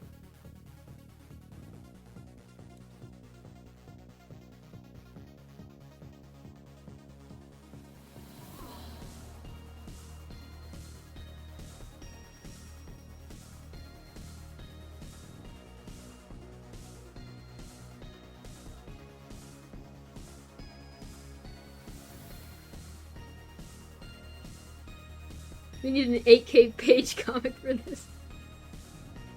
The story of Goop and Tar.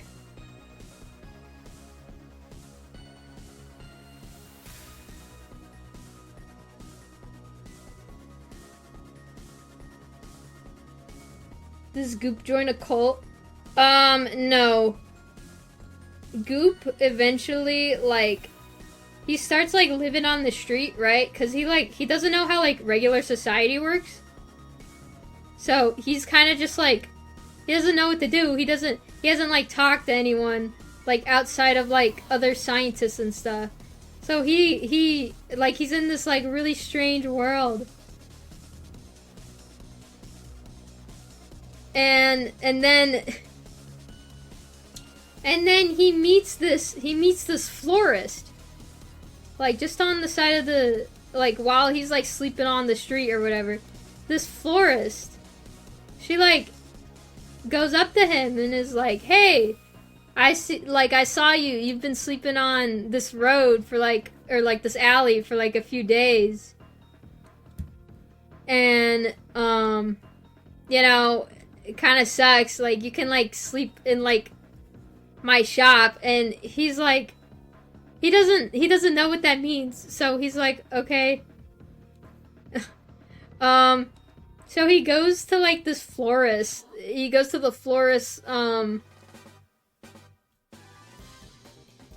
like, it's like a big greenhouse, basically, right? Because you gotta, like, keep all of her plants and shit in there. And, the florist is like, yeah, anyway, you can, like, sleep here. I can set you up with a job. And, you know, you could work for me while you, like, get up on your feet. And he's like, what's a job? And so she's like, what do you mean? And he's like, I don't know what that is. What is the concept of a job? So she has to, like, explain to him, like, how fucking normal, like, human society works, right? And he's like, oh, that sounds like ass. And he doesn't really want to work, but, like, you know, he doesn't really like living on the street either. So he's like, okay, I'll do it. And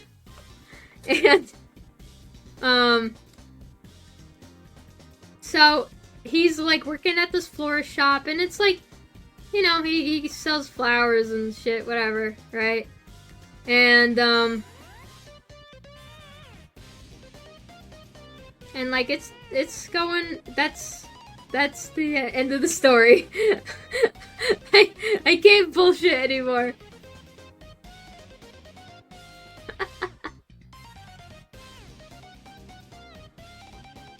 I just want to ask if you're okay with your voice being animated. Yes. Ow.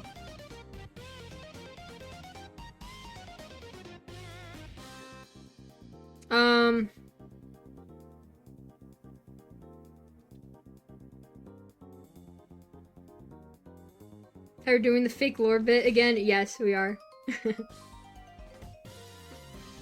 Okay. We'll continue with Mr. DJ. Okay? Last time on Mr. DJ is thinking about if he should, fucking accept this, like, new offer from Mr. Rockstar. Or if he should keep, like, his stable job at the Radio Shack, right? So, Mr. DJ, he's up all night. He's, like, genuinely, like, stressed.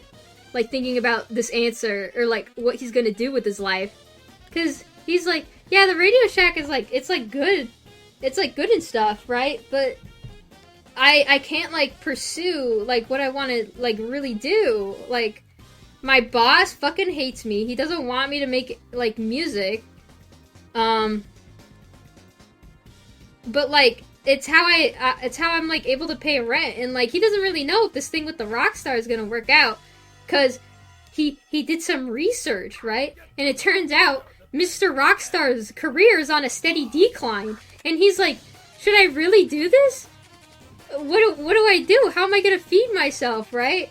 How am I gonna sleep? How am I gonna pay the bills? And he gets so stressed, he passes out. And, he sleeps right on the floor. And, he wakes up the next day, and he's like, ah, shit, I gotta go to work. So he goes to work at the Radio Shack, but he can't, like, do his job properly because he keeps thinking about it. He keeps thinking about Rockstar. And, his boss, Mr. Bossman, right? Mr. Bossman is like, hey, why aren't you, like, you're, like, kind of out of it. What's going on? Because he could see on the camera, Mr. Bossman, by the way, Mr. Bossman is, like, always on the cameras, like, behind the Radio Shack, right? Okay. Now that you know that. So he goes up to Mr. DJ, and he's like, hey, what's going on? You're not, like, talking to our customers? They're like, you're, like, kind of zoning out? Like, what's happening? And he's like, he doesn't want to talk to him, right?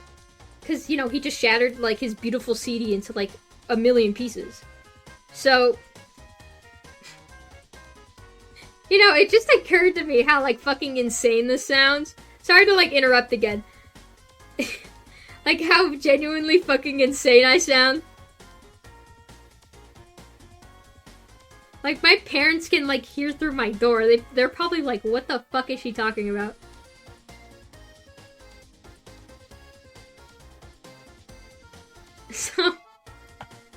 So, anyways,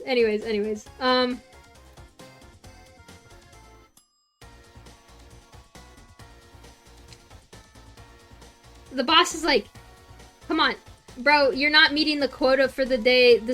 I'm gonna have to, like, take out some money from your paycheck to make up for it. And Mr. DJ, he's looking at the ground, and he thinks for a minute, and he's like, no.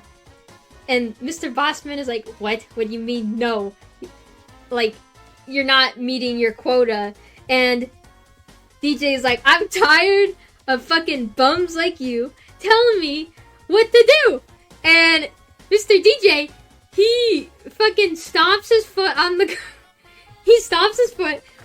ground, right? And is like, I fucking quit. I quit this Radio Shack. I hate you. I hate you for smashing my CD, right? That had like all my fire ass tracks on it. And I was working on it, and you fucking smashed it in front of this guy that I really like. And Mr. Bossman, he's like kind of in shock because he's never heard. Because Mr. DJ, he's usually very happy, right? He loves talking about music and shit, but he's never seen him this angry before. And he's like, I fucking quit. I hate working for you. And you know what? I may not be as successful, or it may flop, but whatever. I'm gonna do what I like, and I'm gonna go make music with this guy that I like. So he fucking storms out of the fucking Radio Shack right then and there. And he feels real fucking good about himself. And he feels real fucking good about himself, right? And Mr. Bossman, he's like in complete like shock, right? He's like, what? And he just realized he just lost like his most valued employee. So he runs outside and is like, no. Wait. We can talk about this. And Mr. DJ is like, talk about what? You fucking, I hate you. Like, he's like, you smashed my CD. Do you not understand? Like, how badly that hurt me? And Mr. Bossman, like, just doesn't get it. Like, he doesn't get it because he doesn't get music, right? He just cares about the sales, right? He's like, no. You can make just remake it, and then we'll put it on the radio. And we will have thousands and thousands of radio listeners. And he's like, maybe so, but it's not worth it if it's with you. And he turns away. And it's raining. It's raining now, by the way. And it's like all foggy. And he turns away and he walks to his car and he drives off. And he pulls out the little slip that he pulls out the little slip that Mr. Rockstar that Mr. Rockstar gave him, and it has the little address. And he's like, come to Beep Boop Drive. And he's like, alright, that's it, I'm going. So he drives, he makes the really long drive, because Mr. Rockstar, he lives in like, he kind of lives, it's like the Hollywood equivalent of like the Crossroads, right? He, like, what should we call it? What should we call it? It'll be called, I don't know. Bogwood? Okay, he goes to Bogwood, and he's like, I'm here, and he's really tired. It's like nearly like the evening now, because he's been driving all day, because like that's how long it took him to get there. And he goes to the studio that Mr. Rockstar works at, and he goes to the front. He goes to like the front reception, and there's like these really big guys, and they're like really scary looking, and they're like the security guards. And he's like, please, I need to see Mr. Rockstar, like right now. And the security guards are like, hold up, you're just a fan, you're just a stan, okay? Why don't you get out of here, little guy? And they fucking kick him out of the studio. And he's like, no, I need to talk to him. So he's like, no, wait, I got invited here personally. I got invited, just like ask him. And the security guards are like, no, you're just a fucking crazy person. And he's like, where is he right now? And they won't tell him shit, right? Because they're security guards, right? I'm trying really hard to draw this fold for Rocket. It's like not working out. Anyway, so he's like, oh god, did I really make did I make like the wrong decision? And like, he's just standing in front of the studio, and that's when he hears this car pull up, like, behind him, and he turns around, and it's this really big, like, yellow limo, right? And fucking, like, and then, like, all of a sudden, like, paparazzi, like, surround the studio, and Mr. Rockstar is like, he comes out of the fucking limo and is like, oh hey, I remember you. You're from the Radio Shack. You made like those banger ass tunes. And he's like, yes, it's me. Your fucking security guys. They kind of suck, by the way. But I just quit my job. I want to like work with you now. And Mr. Rockstar is like, fuck yes, yes, bro.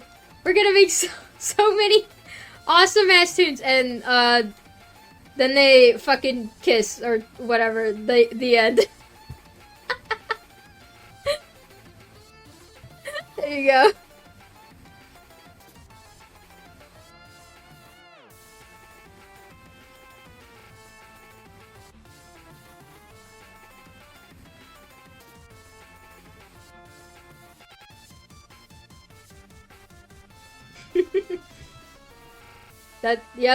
That's real. That's real lore, definitely.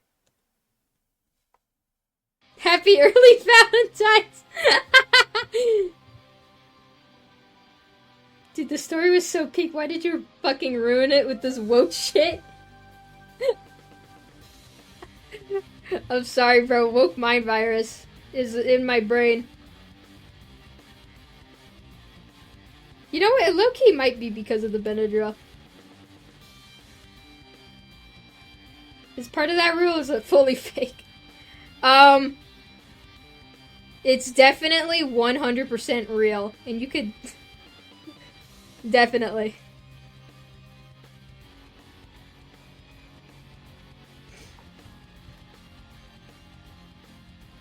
No, okay, not joking. I was literally just making shit up on the spot.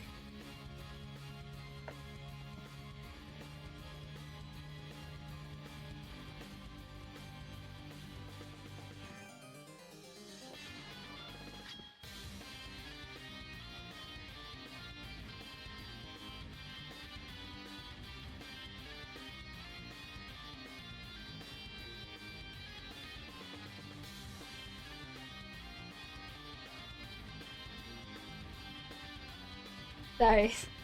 Okay, I'm gonna take a break on the stories for now. I'm getting like way too distracted. I'm supposed to be fucking drawing this page. Can we have Banhammer lore? I already did Banhammer. I did Banhammer in like the first stream.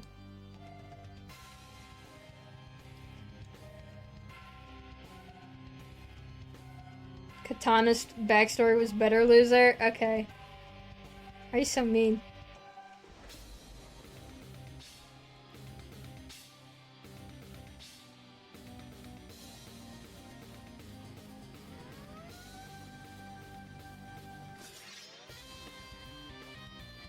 I poured my heart out for you, chat.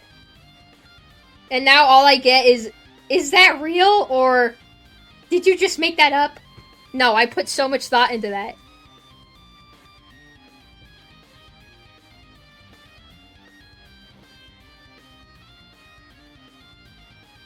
You never did Banhammer / Purple Guy Liar? I did! I did! You're fucking lying!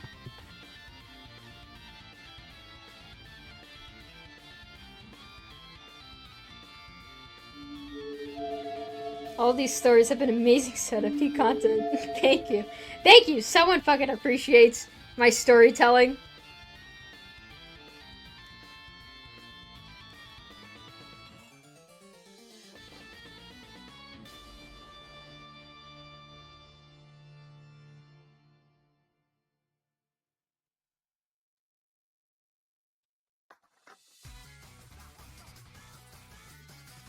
Banhammer had a glass window factory. Yeah, exactly! I already did fucking... Purple Guy.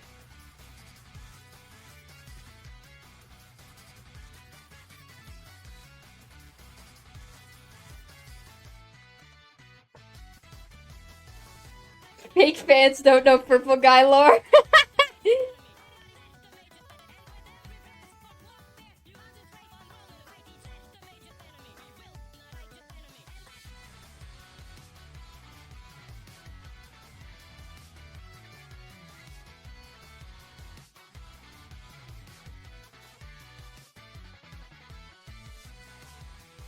Okay, but seriously, do not take anything I said, like, anywhere near canon. I was literally just trying to make shit up on the spot.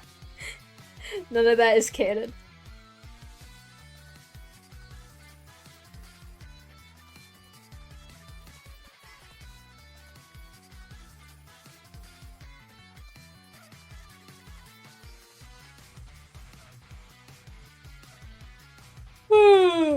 Big yawn.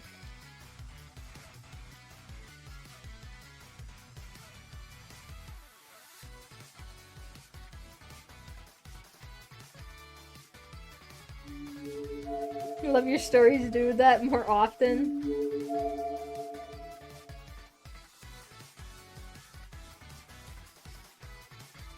Oh my god, it's nearly been like 2 hours and I'm still not fucking done with this page.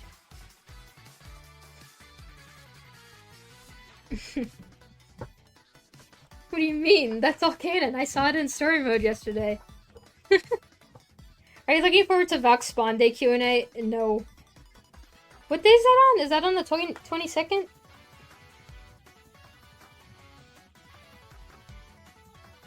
I think.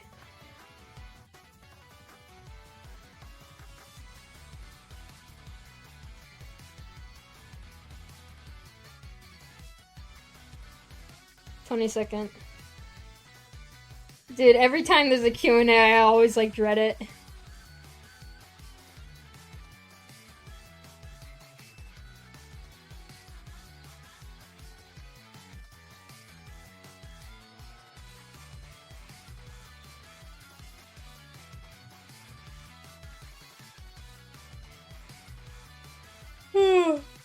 All that talking made me really tired. Believe it or not.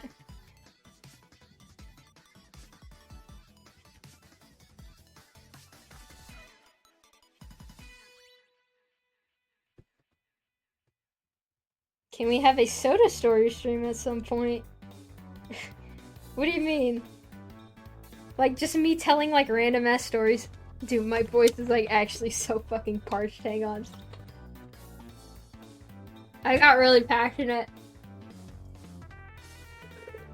Sorry, if you can hear me, that's me pouring water into my cup.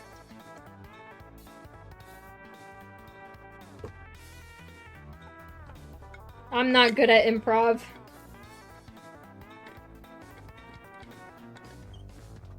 Dude, you know what I've been really wanting to do again? I really, really loved that Halloween stream we did. That was so funny, holy shit. I want to do, like, another one of those. Dude, I don't think I've laughed harder on a stream than that fucking stream, dude. Holy shit, I was, like, in genuine fucking, like, tears. Broker knows a lot about people. Dude, it's because he knew a lot about people.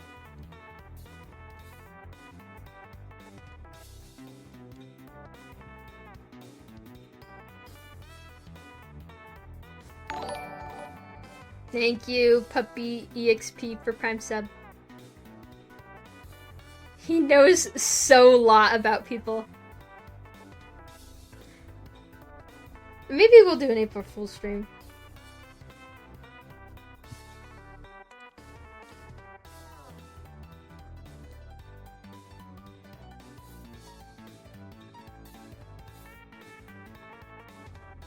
I don't know, though.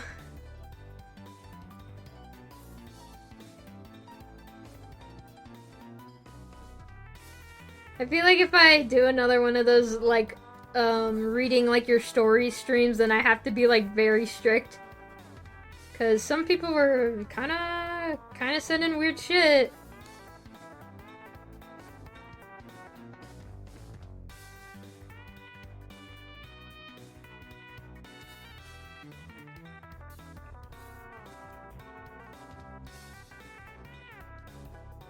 Valentine's Day fighting fic stream. God, that would be terrible.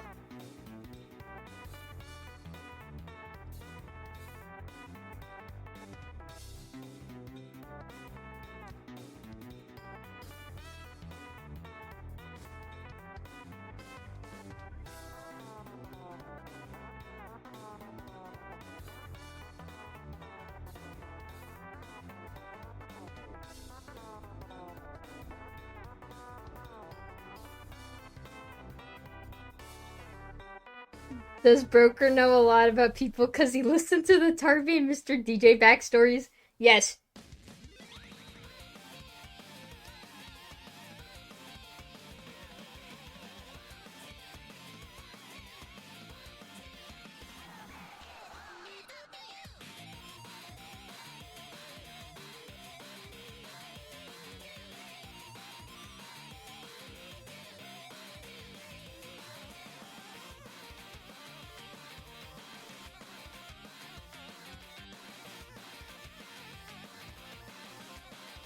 Guys, I just realized fighting is kind of just technically like Roblox fan fiction.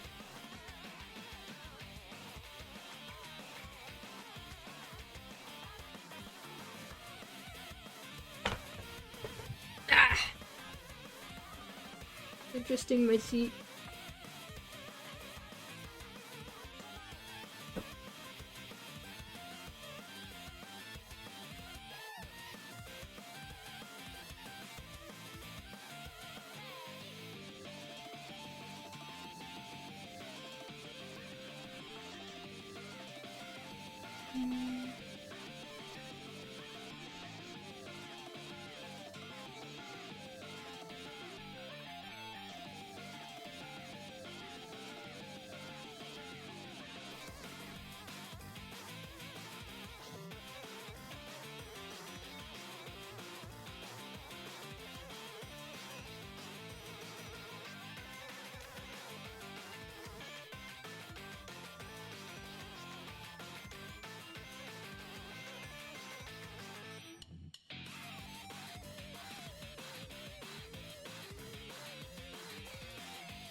Soda's sword is missing his red button on 2 panels.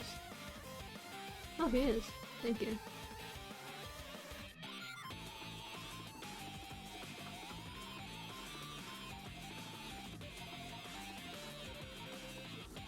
Sorry.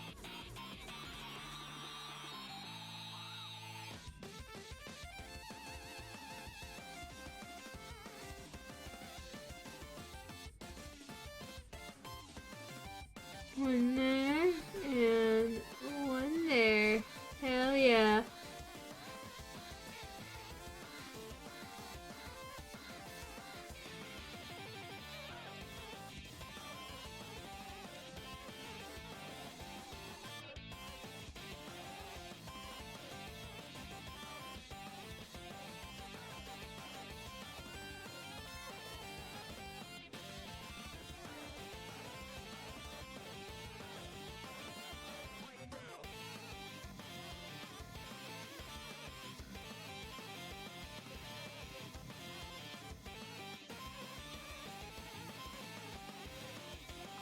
Ugh!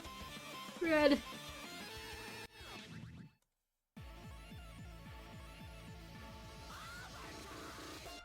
I'm gonna be real, I don't exactly know what Sword is doing in this panel. I think he's just like tweaking the fuck out.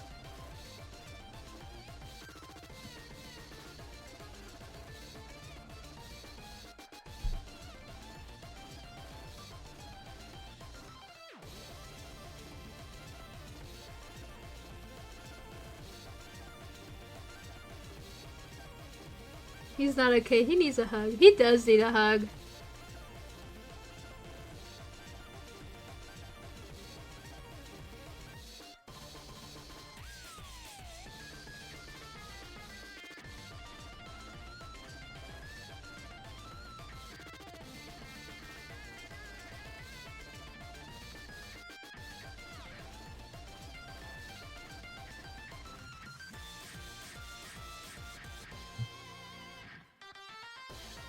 His sort of great hugger is he's sweaty loser. Be fucking nice to him. No, he'd be a great hugger. I'm pretty sure, yeah.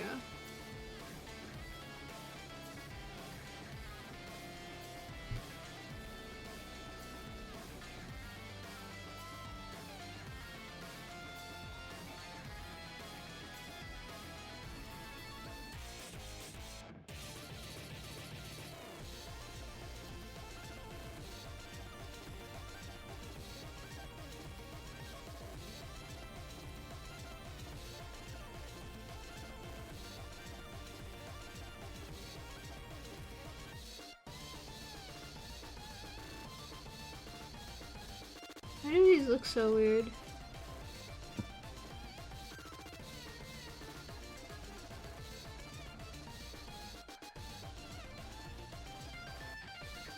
Oh, it's because of the multiplier. Oh my god.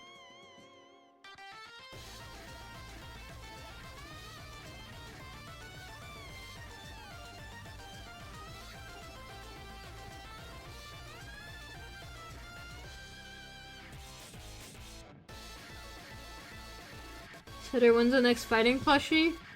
I'm not telling you. Is Sword Golden Retriever coded? Yeah, I could see that.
Oh, wait, I forgot Rocket's shirt.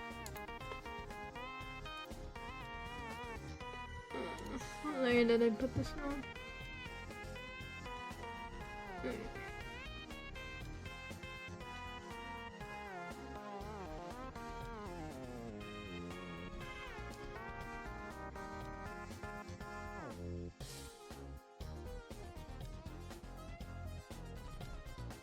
Whoops.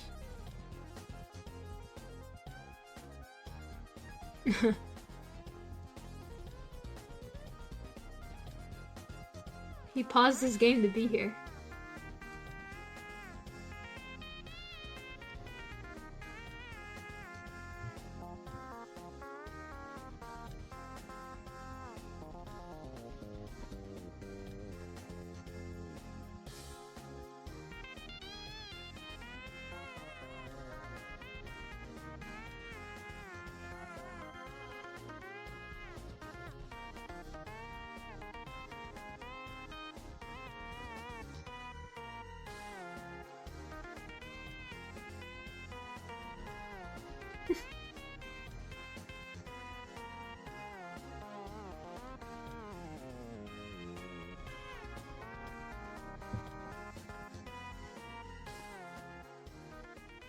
Detail from Sword's outfit is missing the brown part.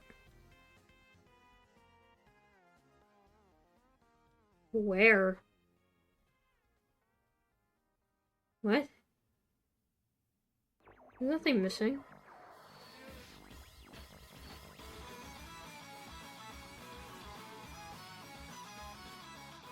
What does that mean? The brown part. That does not... What?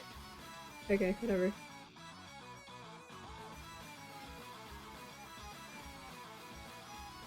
Holy bait. Are you guys fucking with me?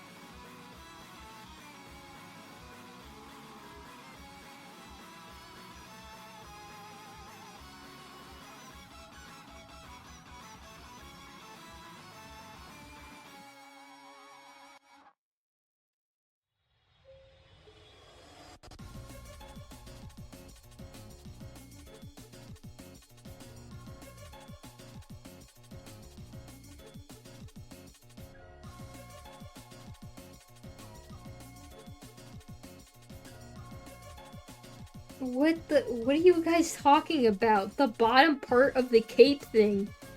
What?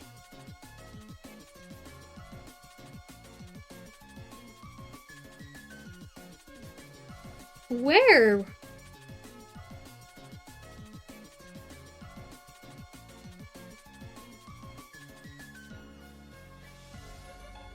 I am lost, bro.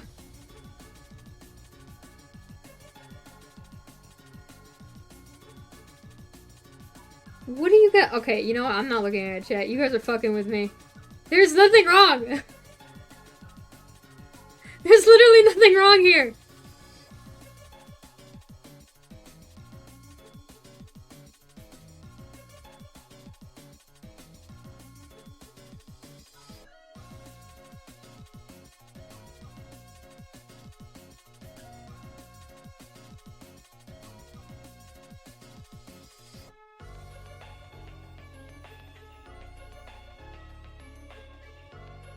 What do you guys... What?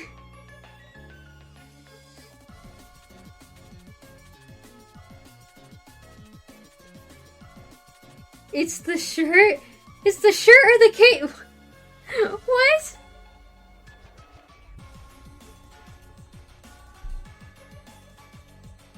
This panel. What is wrong here?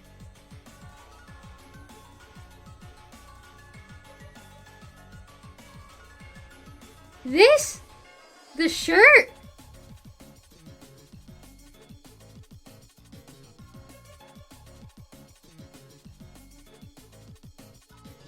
Bro. I'm not even fixing it. You guys are pissing me off.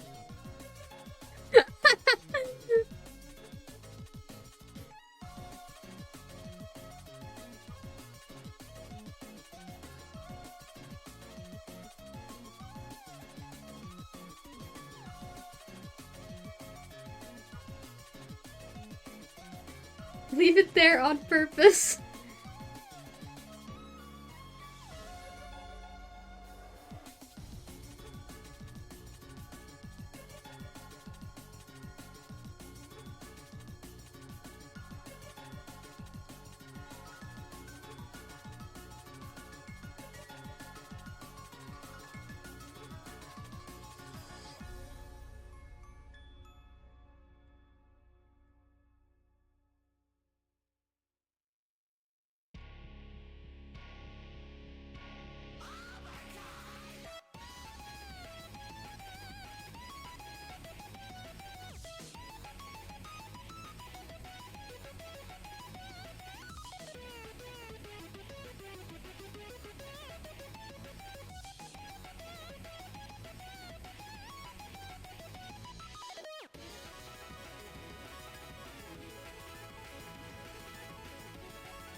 Soda, I see it. The cape is supposed to have a brown thingy slightly underneath it.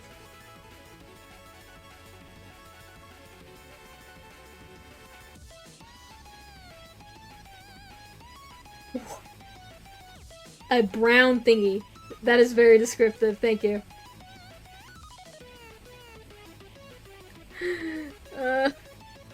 What is the brown thingy? I don't know what that is! I don't know what that is! Are you talking about the fucking belt? Like that goes across his chest? Cause that's there! Like it's there! It's right there, chat! Like it's right there! It is literally right there! Are you- what? This? Is it cause it's brown? Whoops. Did not mean to do that.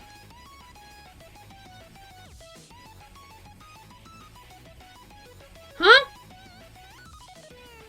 What? What? What? Bro, chat, I'm not gonna be fucking one-to-one accurate with the model, bro. Okay.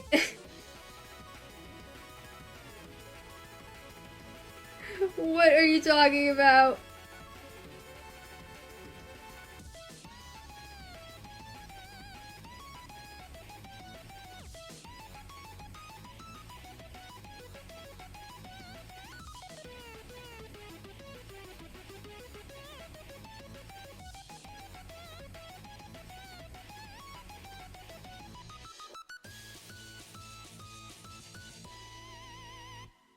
Don't use the model as a fucking reference, by the way. Like, I had to remove, like, details, like, to make them easy to draw. I have no idea. What is the brown thingy? I don't know what the brown thingy is.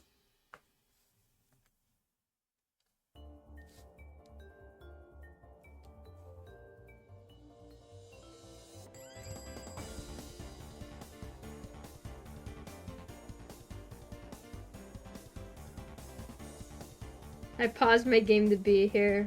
Welcome.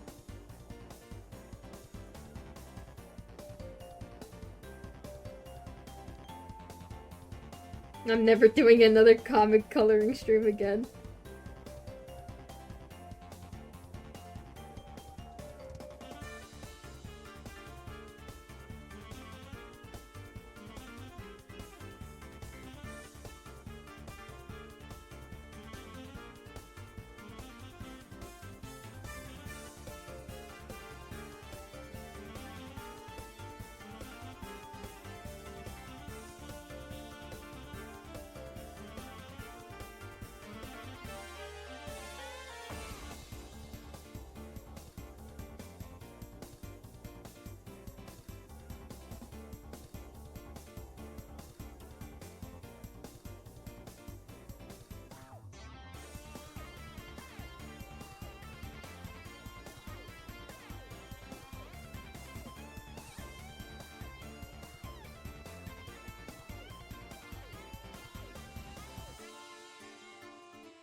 I gotta give this guy, like, the heaviest eye bag, like, ever.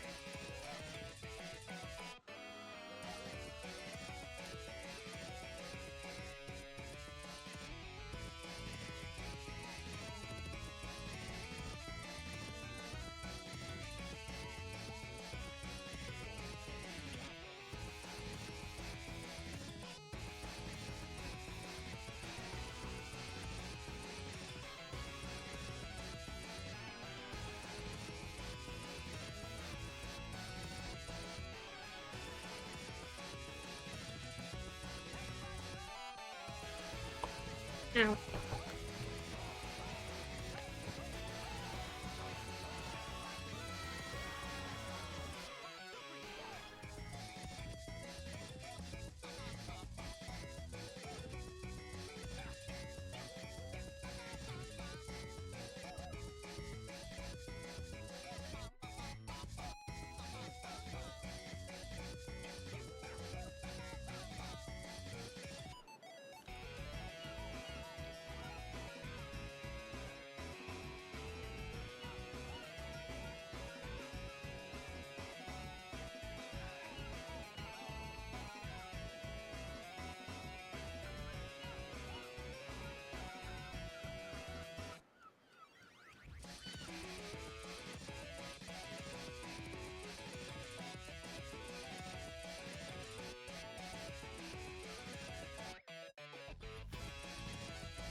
There we go.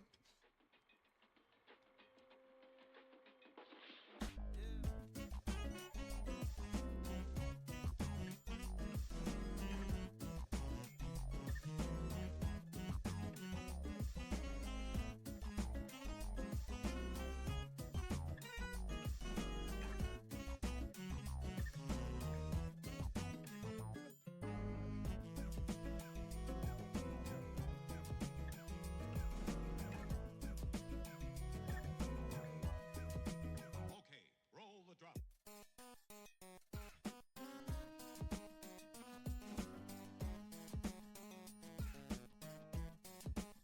Looking pretty good so far.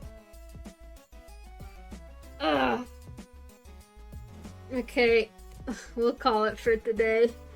We kind of went like off topic like 5 different times, so I kind of got distracted.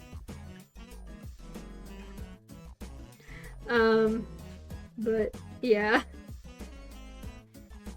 Thank you guys for joining and listening to my dumbass dream lore.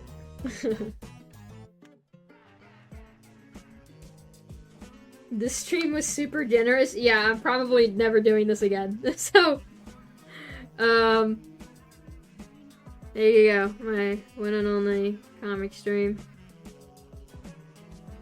So, bye bye everyone. Thank you. Bye.